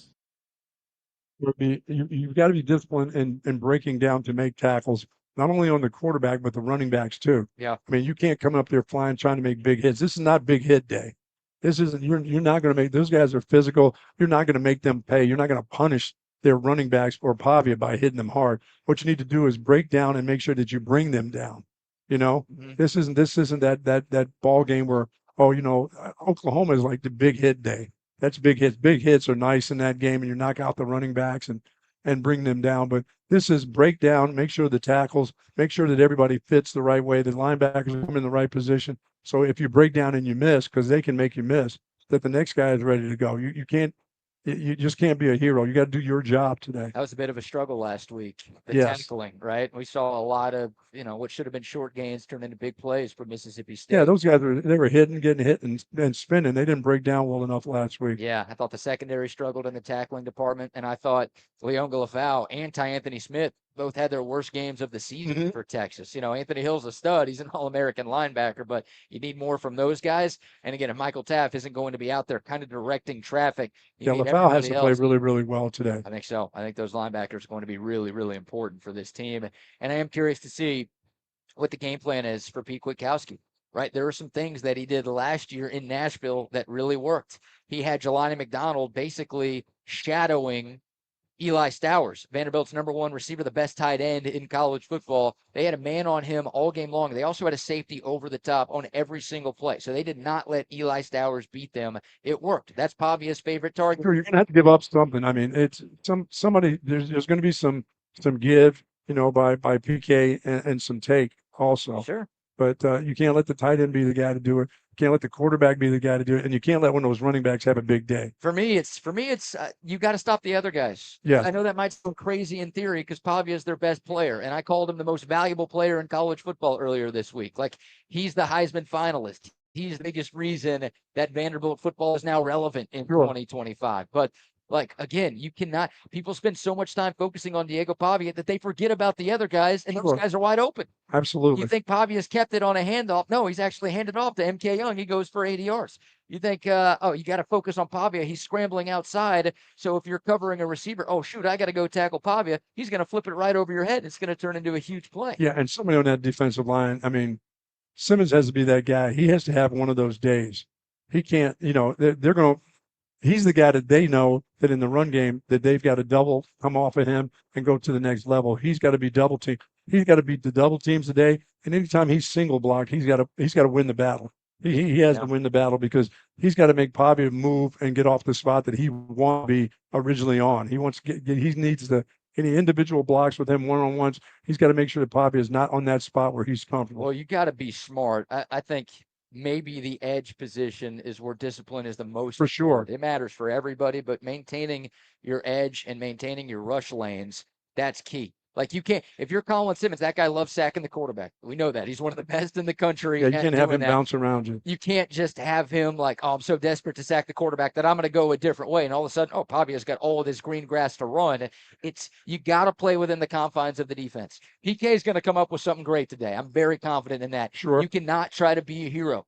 You cannot think, oh, you know what? No, I know this is going to work. You can't vacate your space because that's where Vanderbilt is going to hit you. But you have to win those individual battles. I agree with you too, but like another thing that PK did a great job of last year. There's a lot of 3-down fronts on defense where you would put your interior D lineman kind of in the B gap. Sure. And you put your edges way on the outside. So he's not outside. Those are your contained guys. Yes. Those are your edge guys. So your linebackers can play downhill. You don't have the confusion of, hey, am I the contain on this play? Are you the contain on this play? It was basically, no, the edge players were literally setting the edge every single time Vanderbilt ran the football last year. So do you do that again? If you do, then that means, like you said, your linebackers are going to have to play great, but that takes the confusion out of what. Yeah, they're going to have to make a lot of tackles inside. Yeah, oh, absolutely. And that's okay.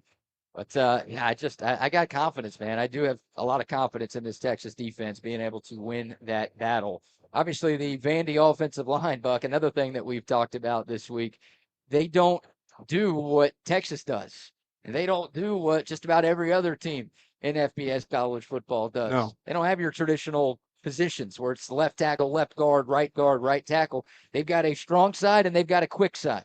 And they run to their best players. Yeah. So wherever the tight end is, they're going to put their like 2 best offensive linemen on that side of the ball. And they're not afraid to run it still there. They don't care. Right. And they'll go both. Like, it's not that, they're not going to make that obvious where they're always going to like when that comes in the game. No. Right. But like, that's what they do. So you'll see a lot of offensive line shifting, and that presents a different, unique set of challenges for this Texas defense that they've got to figure out, because I don't know anybody else in America who does something like that. No, that's old-fashioned ball right there. Putting your best lineman wherever the ball's going to go and not caring. When's the last time you've seen that in college? No, I haven't seen that in college in a long time. It's like a high school bit, right? It is high school bit. You're right. So, yeah, it's a good, solid Vanderbilt offensive line. I think their best offensive lineman is the center. That guy doesn't move, but they will flip-flop guys around today.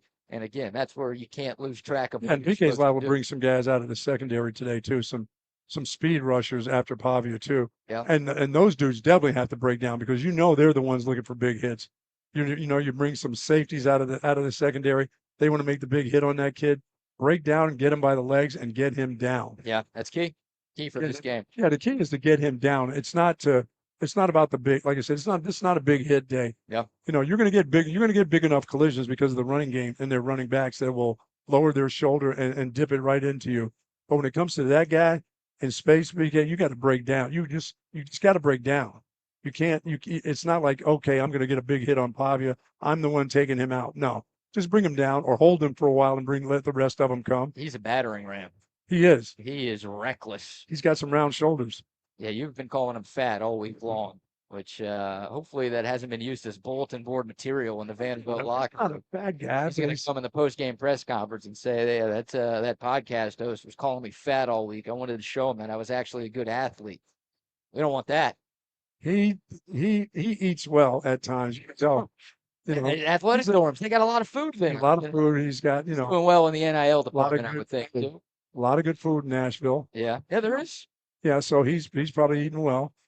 Yeah. He's got a little bit of a round shoulder. He's got that, he does have a little bit of Johnny Manziel to him.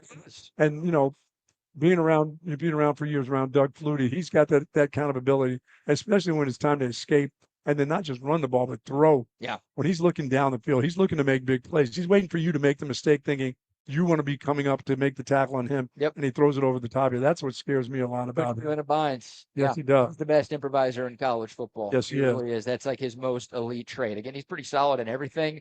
I don't think he's like an NFL franchise Oh, no, quarterback by any stretch. I definitely like to keep him in the pocket and let him throw down the Yeah, field. but he's elite at Yes. 0 to 9 yard Oh, throws. my goodness, And yes. he does throw a nice deep ball. It's more those intermediate, like those NFL throws to the corners that he just doesn't quite have the arm No, talent he to can't make. throw it out the safety underneath and throw the ball over the top of But the those safety. underneath Right. passes, man, I mean, and again, they're comfortable taking that. They don't need a bunch of explosive plays. They're perfectly fine just picking up, 4, 5, 6, 7 yards per play, keeping their offense on the field and keeping yours on the sideline. Yeah, like I said, and they don't mind just gutting it out. That's the thing about them. Just the fact that they like to gut it out because they like to see the clock running. Yeah, absolutely. All right, we will take your thoughts to hit us up on the Clean Cause YouTube comments line. Send us your score predictions. How about someone tuning in from Australia this Very morning? nice. Down under, Buck. There you go. Aussie, Aussie, Aussie. Way to go. That's not Oi, what you oi, say. oi. There it is. You don't say way to go after that. Oi, You say oi, oi. oi, oi, oi. Thank you 3 very oys. much. Okay, not 4. Shout out to our friends at Clean Cause, by the way, for Love Clean Cause. bringing us the Clean Cause comment line. 50% of their profits go to helping drug and alcohol addictions and around the country right now. And they were born and bred right here in Austin, Texas, and they have really taken themselves and become nationwide right now. And they want to just help folks that are struggling with addiction problems. And they, as I said, giving them 50% of their profits away is a wonderful thing, not only for our area but for the country. And love the folks at Clean Cause and love their yerba mate drinks. Delicious. They're everywhere. Yes, they are. Like you They're said, everywhere in this state for sure. convenience stores, grocery stores, 7-Eleven, they're at the Shisha's place. They're everywhere. all over. Love our friends at Clean Cause. All right, while we're talking about this Texas defense, again, going up against the Vandy offense, let's get to our defensive player of the game predictions for the Longhorns, brought to you by our friends at Kenfield Golf Cars. We'll tell you more about them in a second. But Buck, once again, you have the right of way. I'm going to go group again. I have to go group again. I got to go linebacker group. The linebackers have to be the ones that really play well today because they not only have to tackle Pavia, they've got to tackle these two really good running backs. Cedric Alexander, his style and his maturity is a lot different even from last year. He was a good back last year, but he can be a fantastic back. Those guys, that two-headed monster they go on right now, are not just short yardage type of guys that can ground it out, but they can go to distance. And Cedric his speed has picked up a little bit from when we first saw him at Vanderbilt. And he is you got to tackle them, and they like contact. It's they don't shy away from contact. They're not, both of their guys are not two guys that want to. They like to make you miss. Every running back wants to make you miss, except for Earl and Ricky and people like that. Right. But these guys right here on contact can run through arm tackles. So I think the linebackers are going to have to play a great game today, BK. And this is, when you said LaFau had some struggles last week, that worries me a little bit against a group like this, that they're going to look at him and say, okay, we'll just go ahead and take him on. We'll take the 6 yards, lower our shoulders, and not have to make him miss. So he's got to be in the proper spot. The fits have to be well. The guys on the defensive line have to get off their blocks and help out these linebackers. But the linebackers got to play really good today. Yeah, Anthony Hill showed up last week. He's to show up, and he's the guy who can show up in the middle if they try that hard inside run. For sure. He can be there. He can take that on because I know he'll be on the outside. He'll run it down on the outside. Yeah. But inside, if they can hold up to this group inside, that'll be fun. And the down linemen have to play well. I think I should have taken I should have found an individual that I could have leaned on. You're saying linebackers, you're saying down linemen. What's next? It's just the linebackers for me. The linebacking group. Yeah. I mean, Anthony Hill, I think everybody has faith that he is going to deliver every single Saturday. I could have taken Colin Simmons, which I always take. He's just that good. But yeah, the other guys, and a lot of the struggles for Leonga LaFau and Anthony Smith in Starkville was in the pass game. Like they just kept picking them apart wherever those guys are. We're going to run a receiver right there. We're going to throw it there. But still, those guys, all three of those guys need to play really well for Texas. It's been a breakout year for Anthony Smith. He's been great. And we've seen some really good play from Leonga LaFau at times. But I'm with you. Those guys are hugely important. Yeah, and they've got to take the first down run and keep that to a minimum. Make them have to not just turn back around and hand the ball off 3 times. Make them have to throw the ball. Make Pavia have to sit back in the pocket and get some things done and get a rush on him. The whole thing of ball control and them getting 6 yards of carry, BK, that's devastating to this football team if that were to happen to them. Buck, call me Bonnie Tyler because I need a hero. I'm going with Hero Canoe. as a defensive player of the game for the Texas Longhorns. Zero Canoe. Yeah. He's been the best interior There you defensive go. lineman on this team That's a good call. all year. And I think we'll see a lot of 3-down fronts. I think we might see some 2-4-5 defensive schemes from this Texas defense. I think he's going to be the guy entrusted the most. I think he's going to get the most snaps of any of those interior defensive linemen. You're talking about the importance of stopping Vandy's inside run game, having that guy being stout. So size will matter. When does it not? But it really will matter today against this team. They really will matter. Again, there's going to be a lot of guys. I mean, you need Murad Watson, you need Alex January, you need everybody else, Levon Johnson in that defensive tackle room to play well. But Hero Canoe has been really, really impressive. I think better than just about any Longhorn fan thought when he transferred in from Ohio State. He's a guy who's only played football for a couple of years of his life. Yeah, he stands out when he plays. Yeah, and I think he's got to be a hero for Texas on defense. So there's a lot of different guys. I almost went with Ethan Burke, our guy, because I think he's Texas's best run stuffer on the edge. Yes. And he made some huge plays in big spots last week in Starkville. Well, he's coming through. He's playing some inside, inside against the run. Yeah. And then he's not letting them break the perimeter on the outside, too. I think maybe he'll play some inside today. Like, I just think you have to have 91 out there with his arms are going to be very important. Yeah, Vanderbilt likes to run him. He had a field goal block in that game last week, too. A bunch of big plays on defense, including the big stop on 3rd and 2 right before Ryan Niblett punt return touchdown in the 4th quarter. He showed up. I don't know why he hasn't gotten more snaps this season, but I trust him as senior in this spot. I think he's a great matchup at home today. Vandy team. Now I'm doing what you did. I'm picking multiple players. So I'll never call you out for that again. Sorry.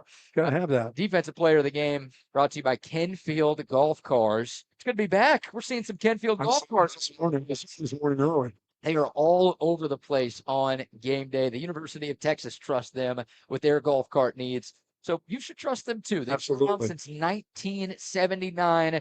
If your family wants a golf cart, if you want to upgrade the current golf cart that you have, nobody does it better than Kenfield. They've got the best selection of new and pre-owned that you can. Also, tremendous service, fantastic people out there as well. They do golf cart rentals too.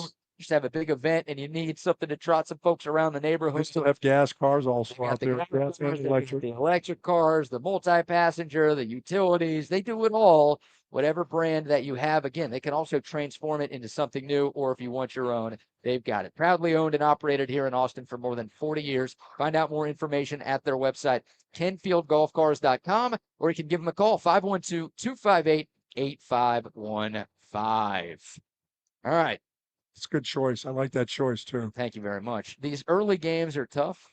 We have a scoreboard update segment. Oh, yeah. Brought to you by our friends at Gobundance. And, well, it goes without saying, there are no college football games that have started today. Texas is playing in the 11 a.m. window. We got some good ones today, though. But I do want to get your thoughts on some of the big games we have. The scoreboard update is powered by Gobundance, where elite men build wealth, brotherhood, and a life without limits. We will tell you more about Gobundance in a moment.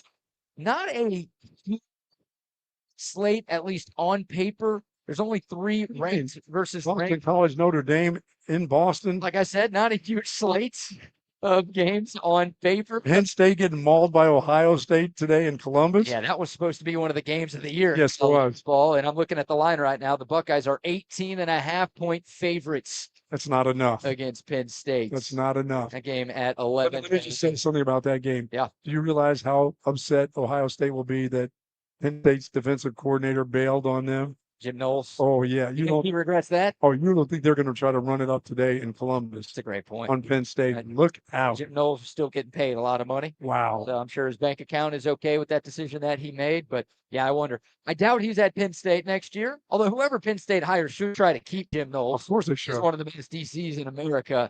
But, yeah, Penn State 0-4 in the Big Ten. Like, they lost 4 straight games. They overspeed Oregon.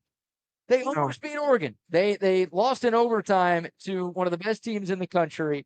And then a couple weeks later, they lose back-to-back to Northwestern and UCLA. James Franklin gets fired. And now they've lost 2 more. And they lost another game since then. So, yeah, you think this is easy for the Buckeyes today? Oh, my goodness. Are they going to be upset? That's not even one of the ranked versus ranked games. There's 3 of them. That's not one of them.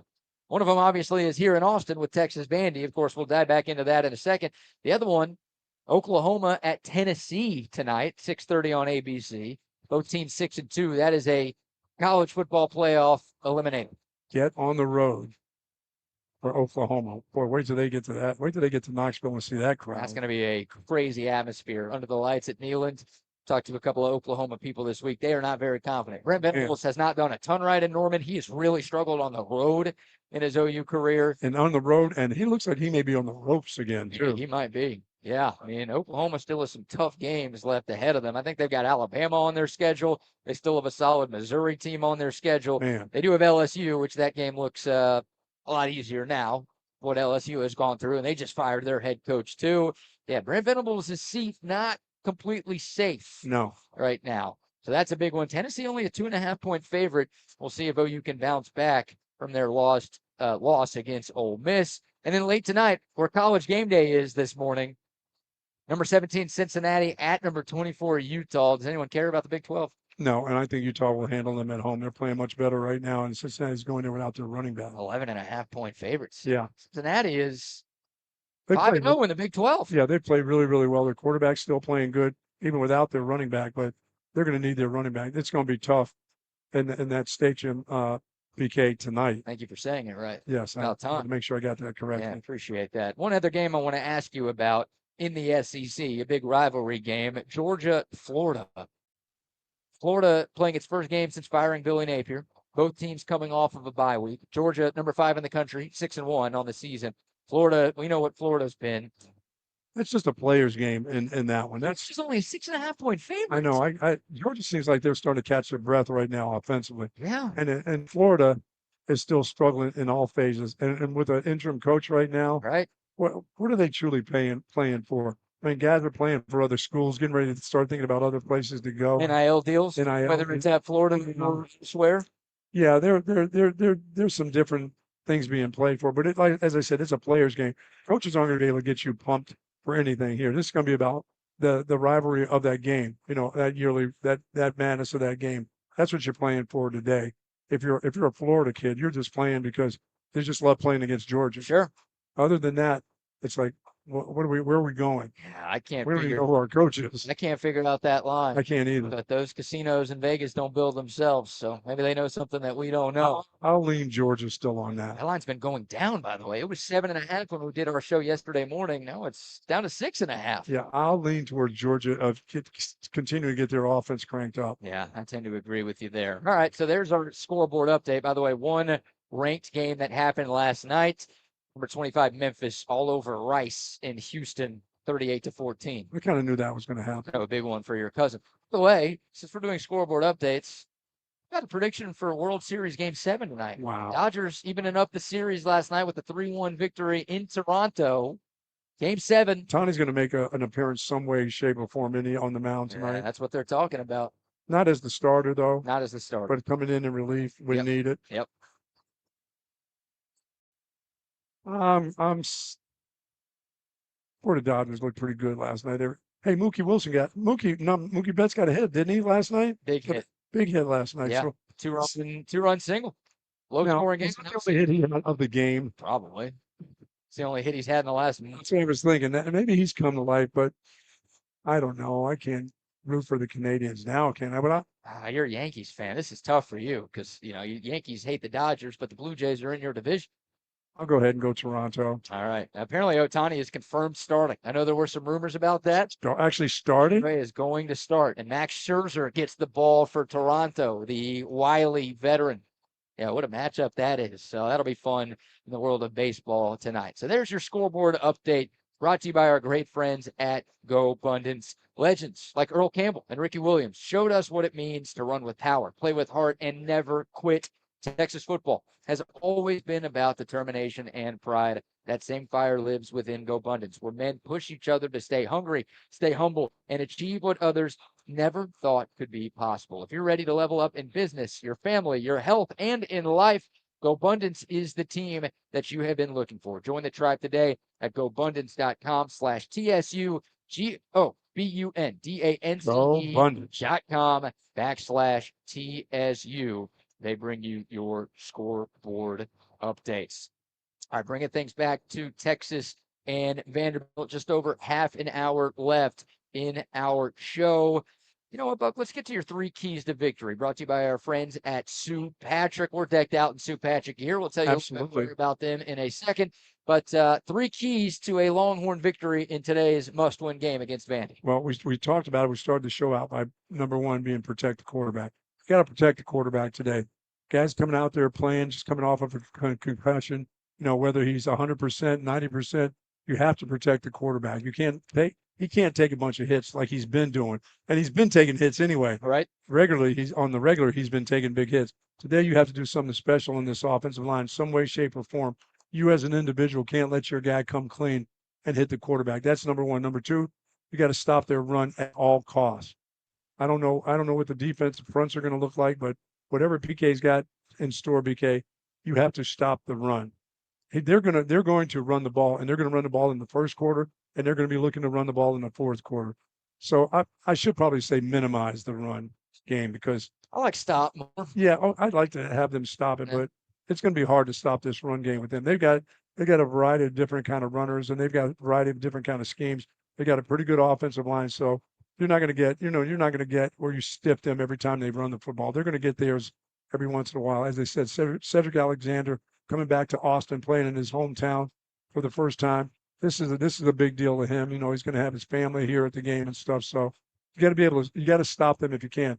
And then all the stars, the effort on offense, defense, and special teams, all your stars have to play well. Yeah. If your punt returner gets the ball, he's got to bring it back. If they're dumb enough to punt it to nibble it, then so be it. Bring it back. The guys have to do a great job on the punt return team because that's one of the keys to this football team continuing to win games right now is what they do with their punt return game. I'm not saying go out and block a punt. They're not going to. They have on. No. So commented that earlier. No. Texas is going to block a punt today. We got a bold prediction. No, they're not doing any of that stuff against this group. But play solidly on what you have done.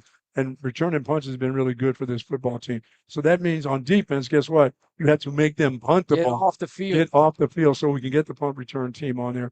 And offensively, the stars on offense have to play. Yeah. That's including if your quarterback's able to play and they've listed him as ready to play, then he hasn't played one of his best games of the year. The offensive line has to. The running backs protect the ball. Just protect the ball, please. And if Trey Wisner's healthy, get him outside today, please. Get Wingo outside, and Wingo has to be something special today. All your receivers have to play well today. Yeah. This is the healthiest the Texas offense has been. You got to play healthy. You got to play healthy. You're right. You've got all 5 of your starting offensive linemen back. Your quarterback's out there. All of your receivers are there. Both of your running backs are there.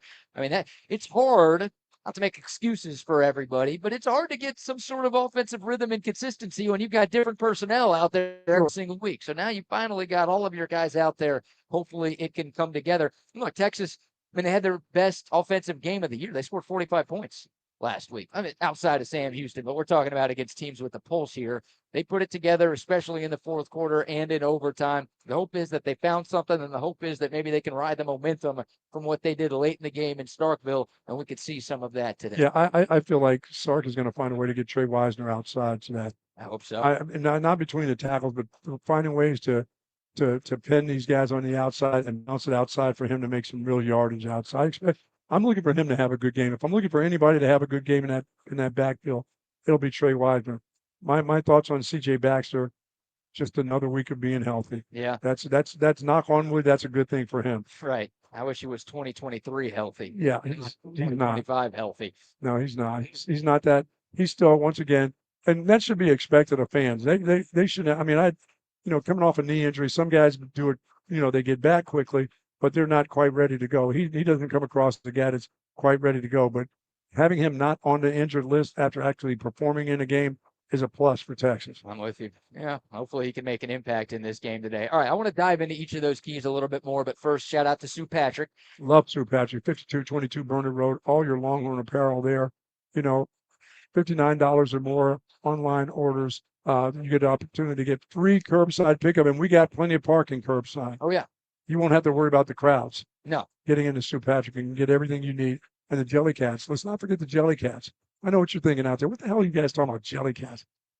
Very, very, very novel items that they have. And I've got jelly cats. I'm a collector of jelly cats in all shapes, sizes, and forms. Yes, you are. Whether they're little pumpkins or I don't care. Hash browns, I've got them all. You take them to bed with you every night. I take them to bed. I take them on the plane with me too, if I could. Emotional support jelly cake. Absolutely. Love Sue Patrick. Go to SuePatrick.com for more information, folks. They outfit us for every single one of these Yes, they do. game shows. The best selection of Texas gear that you can find. Don't go to the chicken coop. Go No. to Sue Won't Patrick. be any parking at the coop. What a great crowd here, Scholz Garten. I know. I wasn't sure what to expect with the 11 a.m. game, but you could tell people were excited. Obviously, the first home game in 42 days. It's their night of trick-or-treating. After a night of trick-or-treating, there's some people hunched over a little bit this morning. Yeah, I've seen one guy run to the bathroom 3 or 4 times. absolutely. And I mean run. I mean, that candy will get you now. Yeah, I'm sure it's candy that's causing that reaction right there. But a great turnout here. Seen a couple of Vanderbilt fans. I didn't realize those existed. Now it's interesting. The few that I've seen, they're all like by themselves.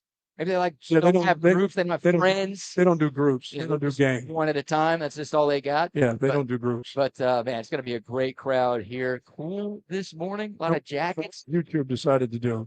YouTube TV. Yeah, have they decided to do anything? So we're here inside Sangarunde Hall at the Yeah. legendary Scholz Garten, and outside, most of the TVs here at Scholz, they've got cable, but inside they have YouTube TV. Oh, so you can watch the DP tour Yeah, so inside. they had golf on. They were trying to get Game Day on. I don't know if they realized that ESPN, Disney, and YouTube did not reach an agreement on a deal to get this game on. So, I'm usually a very humble guy, Buck. I don't like to talk about myself a lot, but I did just text our guy Gareth, who works at Scholz Garten. I texted him my login info Oh, very for nice. my Rec account Yeah, man. to make sure that the folks Please don't make me inside have to go back to that. can watch to the that game here rectum today. thing. So I'm playing the role as hero. Thank you very much. You can pay me by subscribing to our YouTube channel. It's Very nice. Texas Sports Unfiltered. But yeah, what are you gonna do? Because you have YouTube TV at home. Are you just gonna go to a bar somewhere? You're gonna stay here? I'm going to take somebody's spot at the bar. I'm going to be drinking, but I'll be having a lot of tonic and lime. There you go. That's a classic bar drink. Yes. Tonic and lime. And I've also every once in a while, somebody will throw gin in there, and I'm like, no, that's not what's supposed to be in here. Has that happened? Oh, it's happened to me before. Yeah. Taste it right away. I've tasted it. I'm like, wait a minute. Good on that. I'm not supposed to have this. Did you order gin and tonic? I said, no, I ordered tonic and lime, my friend. And they're like, get out. Wait a second. Yeah. You're not paying a lot for this? Yeah. You can't get a tip out of this? No. See you later. Tell them I was going to tip you well for just the tonic, but nope, not now. Yeah, what a mess. What a mess with the YouTube TV thing. So, hey, come to Scholz Garten. They are going to have the game on Oh, they've here. got plenty of food here, though, folks. Plenty of food, obviously the cold beer, the great drinks. I mean, this is the place to be if you won't be inside DKR-Texas Memorial Boy, Stadium. there should be a nice crowd this morning. Weather looks great. Yeah, rain, a little drizzle this morning. Yep. Seems like that should subside by the time we get to kickoff. And yeah, nice chill through the air. Feels like fall finally here. I think it'd be nice and dry for Wingo's fingers. Yeah, well, that goes to your point about hammer keys. hands. So let's dive into your keys to the game because I think they're all on point today. We'll start with number 3. All stars need to be stars. Yes. Texas. I've heard a lot of Texas fans this year say there aren't enough playmakers. There aren't any playmakers on this team, and I just don't buy that. You don't have a Bijan on this team. You don't have a Xavier Worthy on this team. I get that. There's no first round elite total difference maker that you have on this team, but you've got enough talent to where you can make this offense hum a lot better and a lot more than it has this year. I would agree. Some of it, I just don't think Texas has done a good enough job of getting the ball to their playmakers this season. Some of it's been on Arch Manning's inaccuracy. Some of it's been on Steve Sarkisian's game plan a little bit. But today, again, you've got your complement of receivers. I think Ryan Wingo, DeAndre Moore, Emmett Mosley, Parker Livingston. I don't know how many teams in America have a group of 4 wide receivers as good as Texas does. Yeah, but Find a way to get those guys the ball in space. Let them make some people miss.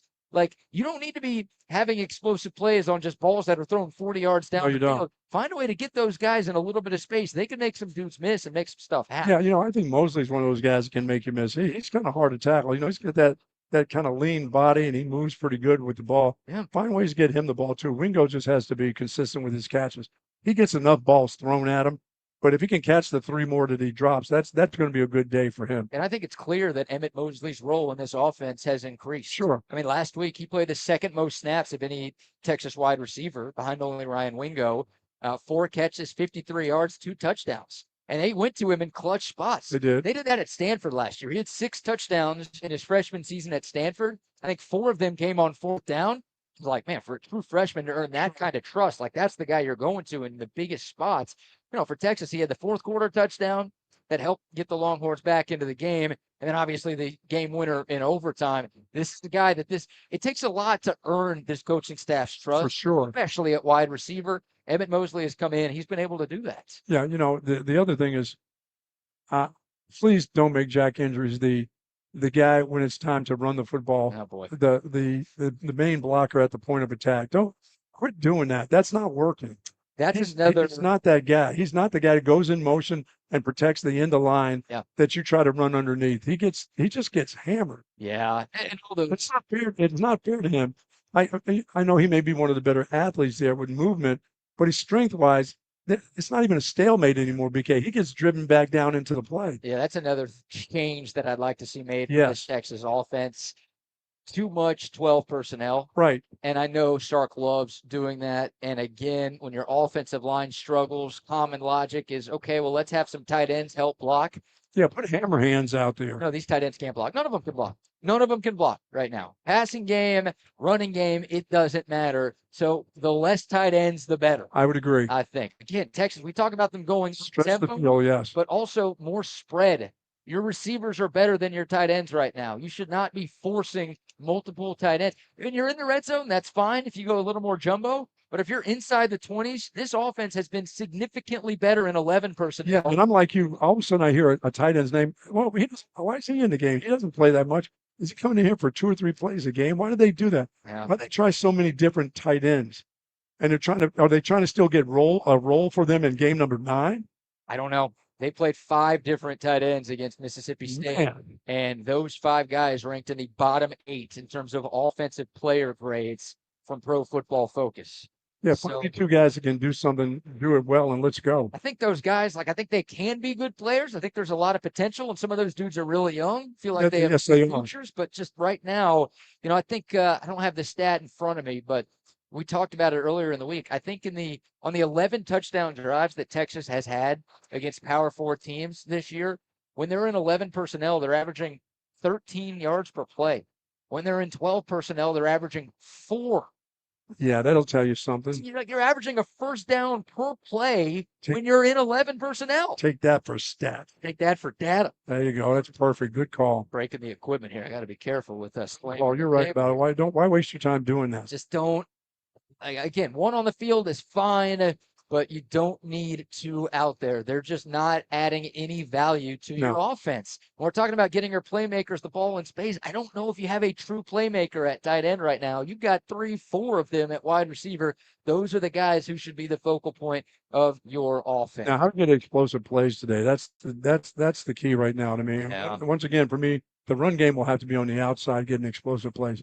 When Sark talks about play action pass, dumping it off to the running backs, that's where Trey Wisner is really, really good. If he gets you one-on-one and he catches a ball, at the line of scrimmage or whatever, and you've got one guy pursuing him immediately, that's when he makes you miss. Yeah. He makes that first guy miss, and now he's quick enough to get it going, and he's going to gather some yards that way. God, do you trust this O-line to block for the screen game? Because Vanderbilt's such an aggressive defense. Coming in anyway. And Trey Wisner's But what I need them to do is put the hands on the guy initially. Yeah. I mean, just not the whole turnstile where they all get in there. Yeah. On their second steps, they're right at the quarterback.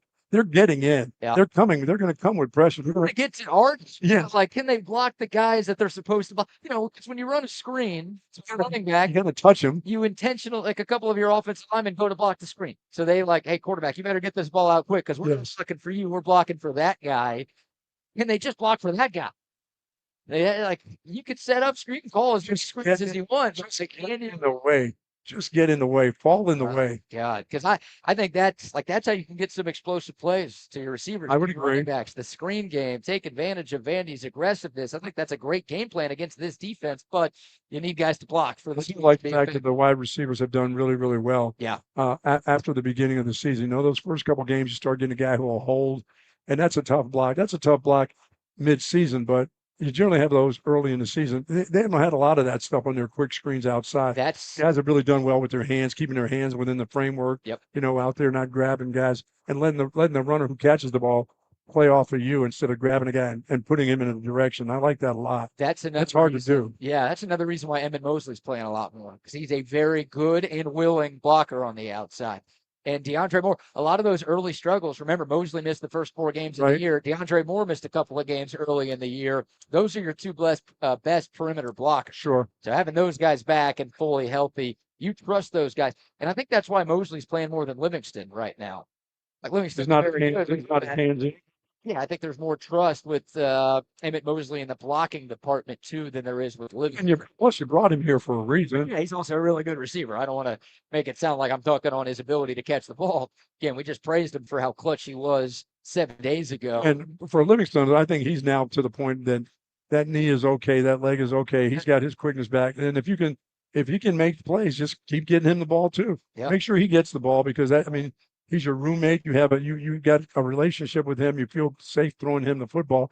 He's got really, really good hands. He makes the plays. Now, I don't think his explosiveness is there anymore since he got hit in the leg. But you know what he does? He gets open. We haven't heard that enough from the TV broadcasters this year, or at least lately. Early in the season, everyone finds out that Arch and Livingston are roommates, and they have that early connection. It's like, oh, my God, this is the next McCoy Shipley thing. Well, hell, maybe they're not talking to each other after that one throw. It almost took his knee right off. It's like, we're going to be hearing about this every single Saturday from every broadcast. Maybe they're not as close anymore after that one throw. And it's, Vandy, Diego Pavia, and Eli Stowers are roommates there. Oh, boy. So you're going to hear that a bunch on the telecast. But those guys obviously have the chemistry there. Stowers is the leading receiver for this Commodore team. You would like that chemistry that was obviously so effective. It was like the only thing that was effective for Texas's offense in the first month of the year. You would like to see that come back, in addition to Ryan Wingo and Emmett Mosley and DeAndre Moore all doing their things. Yeah, I should have maybe picked that cat to be the guy today making all the plays, Which cat? I just named Livingston, like 4 yeah. people. Oh, Parker Livingston is the guy? I think Livingston is the guy that I probably should have thrown out there as the guy today. Yeah. And that's actually one player instead of the 5 that you chose. I asked you for a player of the game, and you did give me 5. I gave you the offensive line. They have names, I gave you the offensive line. Yeah, and the offensive line, I know him as 71, 79. Give me a number. That would be more than what you actually scored. So those are some of the stars that I would like to see step up on offense. Defense, again, you're without one of your best. It sounds like you're going to be without one of your best players in Michael Tapp, but you still have 2 preseason All-Americans on that side of the football. You still have enough talent. I think Manny Muhammad's playing at an all-conference caliber level. You need those guys to step up and be really, really good for you today. Yeah, you need one of those other guys at safety to come through and have a great game. Yeah. And great communication. I think so, too. Yeah, and that's why not having Michael Taff is going to be huge. All right, he is out. It's official. Michael Taff will not be playing today. The writing's kind of been on the wall. He was listed as doubtful on last night's injury report. And a quick refresh of Twitter, he walked onto the field in street clothes. Oh, so he not participated in any of the on-field warm-ups. He's got the jersey top on, but he is not going to be playing in this game today. So that's a big loss for Texas. And, last week it was Xavier Filsaime and Derek Williams Jr. who were kind of rotating in at safety. Filsaime, the second-year player, got more run, got more snaps than Derek Williams did. Those guys were okay, but they weren't great. Yeah, my guy 29 has to play better. He didn't play that great last year. No, Texas secondary got picked apart by Blake Shapen. Like, again, when it mattered most, fourth quarter and overtime, they got the stops that they absolutely had to make. But Texas defense did not have a good showing at all. No, they didn't tackle very well. They had too many guys catching balls in spaces, making plays against them. And Blake Shapen threw for 381 yards on 9.1 yards per attempt, 4 touchdowns, 0 interceptions. So you can't allow that every single week. The secondary had a lot of breakdowns. Again, a lot of missed tackles. You're going to be without Michael Taff this week. So you've got to break down on the tackle to Pavia if he gets into your secondary. Absolutely. Yeah, that's going to be a key part of things. I think Jalen Gilbo had a rough go last week against Vandy too. Your cornerback outside of Manny Muhammad. Manny Muhammad's getting that. Last year it was Jahdae Barron was your number 1 corner and Muhammad was the number 2. And Jahdae was so good, it's like no one's going after him. No. It's the Thorpe Award winner. Let's go to Manny Muhammad's side. It's kind of flipped. Manny Muhammad's that guy this year. Teams don't try him a whole lot. No. They go to number 3. They go to Jalen Gilbo and the freshman Grayson Littleton too, because you feel like you're going to have more success there. Yeah, Littleton's going to be a really good player, but he's he had his success early in the season against those teams. He was awesome against Ohio State. Don't say those teams. And he's had some good games in SEC play too. But some of that's caught up to him. It caught up to him last week a little bit. He's been up and down. You're right. He's had some freshman bumps and bruises. Yeah, I think against the big receivers he's good. Against the small guys with that short area quickness, he struggles a little bit with those guys shaking him up. Yeah, because he's a physical guy. He likes to make big tackles. Yeah, he does. So those guys. Yes. Now we're going beyond the story. Now we're just talking about everybody. Like that's how important this game is, and that's how good Vandy is. Like you need everybody buttoned up to make your plays. But yeah, some bounce backs needed for the Texas defense, sure. Especially in the secondary. And you also, talked about stopping the run at all costs. I mean, that's again, we touched on it early, but I think it's worth bringing up again. That's the matchup for this football game. This Texas run defense, even when the defense as a whole hasn't been that good, they have done the job. The one time they didn't was like that first quarter against Florida, where the Gators ran for like 95 yards in the first quarter, and Florida got out to that lead. Texas was playing catch up. They obviously didn't have enough time to come back and win. You can't have that type of thing happen against Vanderbilt. Yeah, not today, because Patio is going to be a part of the run game. I don't know how early they want to get him going, but I know they want to get those two running backs going. Yeah, they do. They want to get those guys going because they think, I believe, once again, it's the SEC, and everybody that plays Texas really wants to test them with their ground game. Whether they have a great runner or not, they try it, and for the last 2 years, it really hasn't worked. And part of this third year, it hasn't worked either. But they're going to test it. For some reason, coaches always feel like, let's test them in the run game. Let's see if they're up to the task of being around for 4 quarters against the run. Yep. And they've met the challenge. They've really got to meet the challenge today. This will be the best run team that they've gone against, right? Until later on.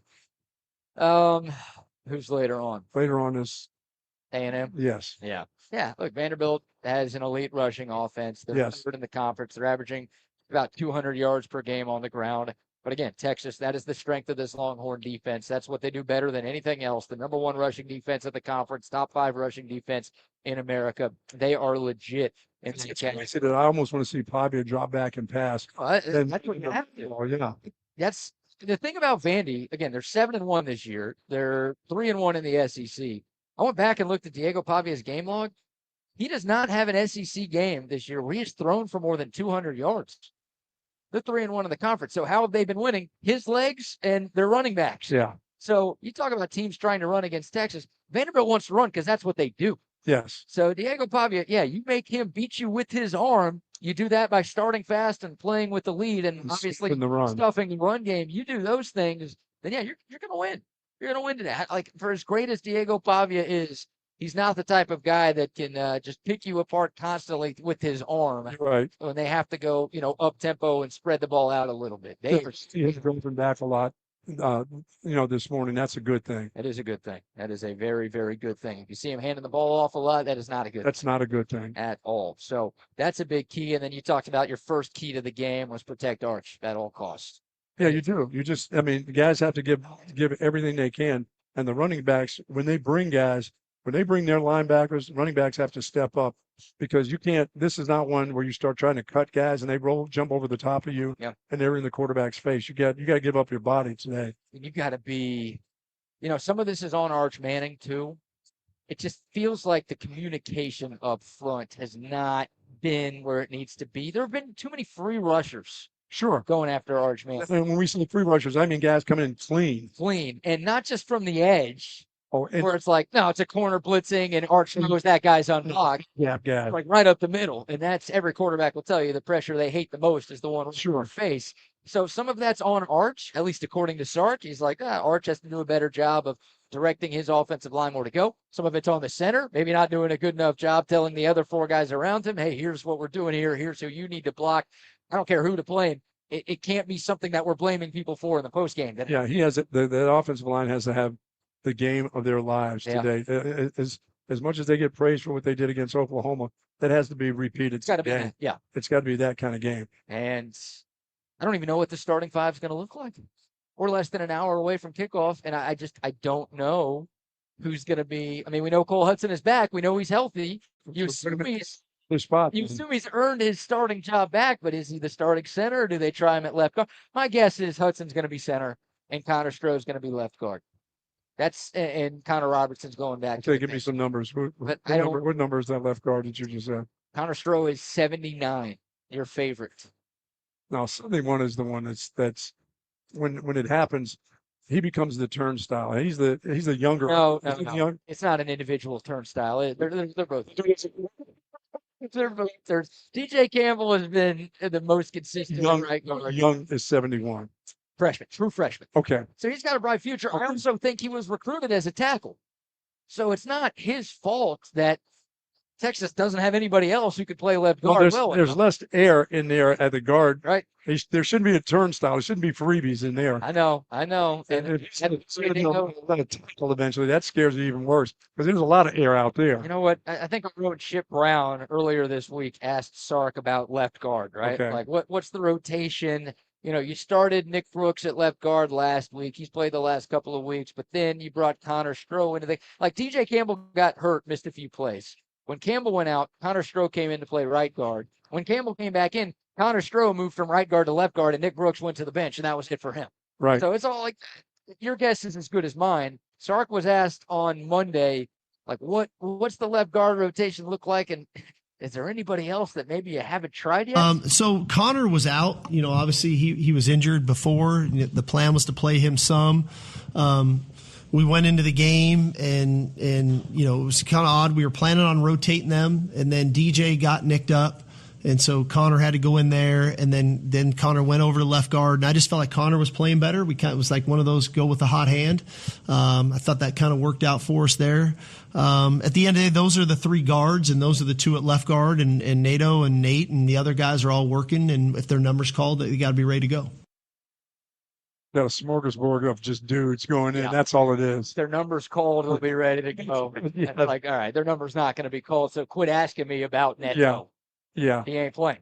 No, I got these numbers. These are the guys that are going to play. Nobody else is going to play. How absurd. Have you ever heard someone say ride the hot hand for an offensive line? No, I never heard that. You got to have five guys that like those four starters. It's in a hot hand position. No, it's not. It's not a hot hand position. But it will be today, though. Like whoever if Connor Stroh does get the start at left guard and he struggles a little bit, then you're going to see Nick Brooks out there. Good Lord. They're going to be rotating guys to find, and that's fun. Like it's a must-win game. Whatever you have to do to win. Hopefully, your first five out there do a good enough job protecting Arch and giving you some running lanes for your running back. I think that's when Sark started talking about his running backs, and he said, "Well, it's the running backs have to set up the offensive lineman." I'm thinking of him when he says that. I'm going, Coach, you give me a stalemate as a running back, and I'm good with that. I don't need you to do anything, but don't let the guy come clean into my face. Let me get to the line of Let me scrimmage. get to the line of scrimmage without a guy in the backfield, and I'm okay. Yeah. I'm not asking you to say that,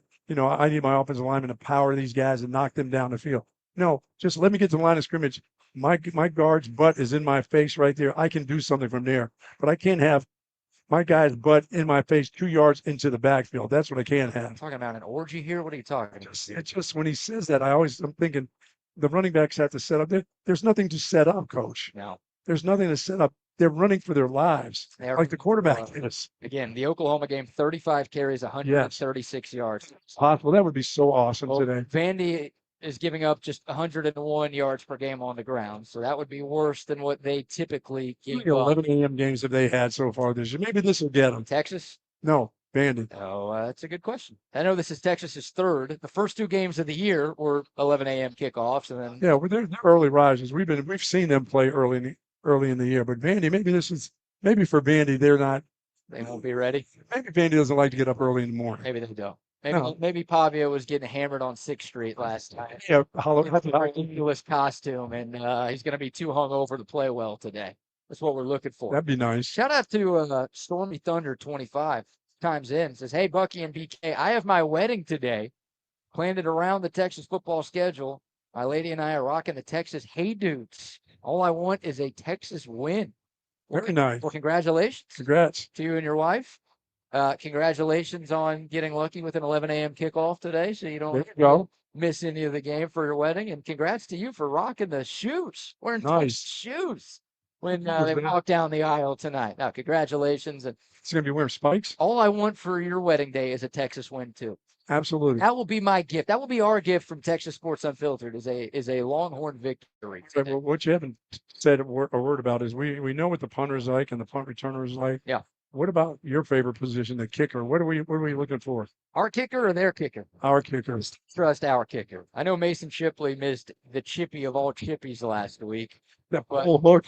Yeah, that was his first miss from inside of 40 yards all season long. He's obviously hit some clutch ones. Look, he hit the game winner in Lexington 2 weeks ago. So big spot, but Texas absolutely needed him to make a kick. He buried that 45-yarder in overtime. Also hit some big ones in regulation of that game, too. I mean, he was responsible for 10 of the 16 points that Texas had Okay, on offense right. in the game. So he's good. He is good. I feel good about him. Vanderbilt's kicker is very good. Brock Taylor is his name. He hasn't missed this year. He's 7 of 7 on his field goals. He's made all of his extra points. Vanderbilt has been an elite special teams team this year. So they will punt the ball to the punt returner. I would love for them to punt the ball to Ryan Niblett a number of times. I would just love them to punt the ball. I don't care if they're punting out of bounds a lot today. If they're punting a lot, they average 2.1 punts per game. That is top 5 in the country in terms of fewest. Amazing. They are so good. So you look at some of their overall offensive numbers, right? And they're not going to wow you a ton. Now, they are scoring 38 points per game. That's really good. But in SEC games, it's at 22.5. They're 6th in the conference in total offense. They're 13th in passing offense. Like, you look at just some of those bigger stats that a lot of people focus on, it's like, oh, they're not that good. They are 6th in the nation in yards per play. And they are 2nd in the nation in points per drive. So that's what they do. They don't put up a ton of yards because they don't have the ball a lot, or they just they don't want to go up tempo in an era of football where no huddle, up tempo spread is cool. Everybody wants a bunch of points. They're like, no, we're going to turn this into a rock fight, and we're better at that than you are, so we're going to beat you. Or that deal where they only punt the ball 2 to 2.5 times a game, PK, is unreal. That's 2.1. That's awesome. Even in their the game they lost to Alabama, they didn't lose that game because they were punting a lot. Their punter 3 punts in that game. Problem was Diego Pavia had 2 red zone turnovers. Right. They were moving the ball in that game. They just and this is why it's so key to make Pavia be the guy to beat you. That was, the highest usage rate of the year by far for Diego Pavia. 35 passing attempts, and he had 12 of their 19 carries. So Alabama's just like, we're going to take the other 10 guys out of your game. You win the game for your team. You go do it. Can you do it? And he couldn't. He had to play hero ball. It got into his head a little bit, and he made some uncharacteristic mistakes in the red zone against Alabama. I think Texas played similar to that last year with him.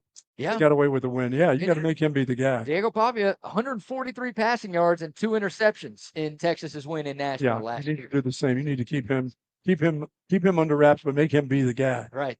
Yeah, it's kind of talking out of both sides of our mouth there, but I think it he's the guy that can hurt their team too. By the way, the 14th all-time meeting between Texas and Vanderbilt. Probably should have said that earlier. Vandy actually leads the all-time series 8-4-1. But every game except for last year happened before the Great Depression. Back when you were in high school. High school for the Great Depression? Yeah. So the Roaring 20s was pretty fun for you. Yeah, it was. And then had the a great Depression time. was being in high school for that's depressing right there. You hate to see it. So last year, 27-24, Texas win in Nashville. The Longhorns 3.5-point favorites. The total 47.5. All right, we're about to wrap things up here at Scholz Garten. This place starting to fizzle out a little bit as folks are making their way to DKR. If you're looking for a last-minute place to watch the game, they've got it on here at Scholz. Nice. Inside and outside, cold beer, great food. And, hey, it's not just Texas Vandy. They have all the other games on today. So after the game, you're looking for a place to hang out and watch some college football. Yeah, once you settle down in a spot, just stay. Just stay. Yeah, you don't want to be leaving this area for a long time after. We're going to drive and hang out here for a while. By the way, I am the hero. The reason the game is on in Sangaronde Hall is because of yours truly. So come support me by coming to Scholz Garten. There you go. I appreciate that. All right, it's time for our game score prediction brought to you by Paul's Motorworks. Real quickly, though, we've got a raffle drawing to do. We have been taking signups for free Ariat boots and jeans today. Shout out to our friends at Ariat, by the way. Yeah, Cabiners are a good sponsor of ours too. And Ariat, well, love the Ariat boots. Let's shake this up a little bit, Buck. You're going to do the honors again for the second straight week. Does that mean I have to read the name too, huh? You do have to read the name too. Okay. And you're on camera, so everyone sees that this is legit. Who we got? Uh-oh.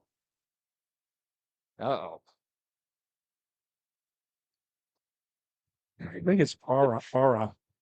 You gotta say something here. Para. This is live. Do it live. Last name out. Ava. Is it Ava? Well, check out the AVA. That's Ava. Oh, I thought it was AR. Para. No, not an AR. You can't bring one of those in here. What about that? Right Ava Mezzanats? Mezzanone. Congrats to Ava. We're just gonna go Ava Good job. on this one. Ava, Ava, we've got your phone number. We will reach out to you. Thank you for stopping by and supporting Texas sports unfiltered. All right, 2 minutes left, gentlemen. Time for our game score prediction brought to you by Paul's Motorworks. Love Paul and his great team at PMW. If you're searching for a car mechanic, search no longer. Paul's Motorworks has your back. They have been providing complete automotive care, domestic, foreign vehicles, it doesn't matter. They've been around since 2000, and they can handle serious repairs or just basic oil changes, tire rotations. I drive 30 minutes every single time. Let's just get that oil change. Just to get the oil change, because I trust these guys. I've dealt with a lot of shady. We all have dealt with a lot of shady car mechanics in our time. You don't have to worry about that. Paul's Motorworks. Check out their 5-star reviews online. They're at 620 and 2222. Paul's a big Longhorn fan, great TSU supporter, and they've got a great team. PMWAustin.com for more. Our guy Mason, who's been passing out koozies and handling the raffle all morning long, is here with us now. Mason, you have the honors. What is your game score prediction for Texas Vanderbilt? I just hope we don't have a repeat of the curse of even week Arch. That being said, I'll go 17-13 Horns. Low scoring game. 17-13, good guys. So a Texas win and a cover, because the line's 3.5, but under the 47.5. I like it. All right, Buck, what say you? I'm going to say Texas 21, Vandy 20. So a Longhorn win, but a Vanderbilt cover. Yes. And also taking the under. Taking the under, yes. All right. I'm going to go with Texas 20, Vanderbilt 17. There you go. We've got in that right area. Texas victory. I'm also going to take Vandy to cover here, and I'm also going under. Last week I did say over. I was right on that. I didn't think it'd be like that. Wow. Holy shit. I don't know what that was. I still don't know what that was 7 days later. But I'm going Texas with a close win today. I think the defense is able to contain Diego Pavia and the Vanderbilt rushing attack enough. And I think the offense is going to just find a way. It's not going to be pretty, but they're going to find a way to get a dub today. Yeah, number one thing is the team has to stoke up the crowd today. The crowd hasn't seen football in this area in a month. More than 40 days and 40 nights. We've been wandering through the SEC. Yeah, and it's time for the team to give the fans something to cheer about this morning. I hope so. And I hope there's something to cheer about all day long, something to celebrate all weekend. And again, absolutely. Bye week next week. You don't want to be thinking about a loss for 2 weeks. That's a long week. And by the way, a loss today, and people are going to start talking about 2026. I'm not ready to talk about 2026. No. Still a lot of games to be played. Still a lot of games here in 2025. A lot of meaningful games. A lot of meaningful games. All right, that's going to do it for our Texas Sports Unfiltered pregame show. Thanks again to our title sponsors, Covert Bee Cave and Audio Visual Consultations. Thanks to all of our great pre- and post-game sponsors as well. And, of course, some love to Scholz Garten, the legendary Scholz Garten. Thank God we have 2 more home games after this. That's something. And we love this place, 3 and 4, and the other ones won't be at 11 a.m., Buck, which is very good news. Yes. Very good news. Very good. So shout out to Scholz Garten. Don't forget, post-game with Zay and Rodney will go live right after this game. It goes final, but that'll do it for the TSU pregame show here at Scholz Garten. For Adam Wagner handling the app back at home, for Mason Gomez here on site, for Bucky Godbolt, I am BK Brad Kellner. Thanks so much for tuning in. Y'all enjoy the game and the weekend. Happy Halloween and hook 'em.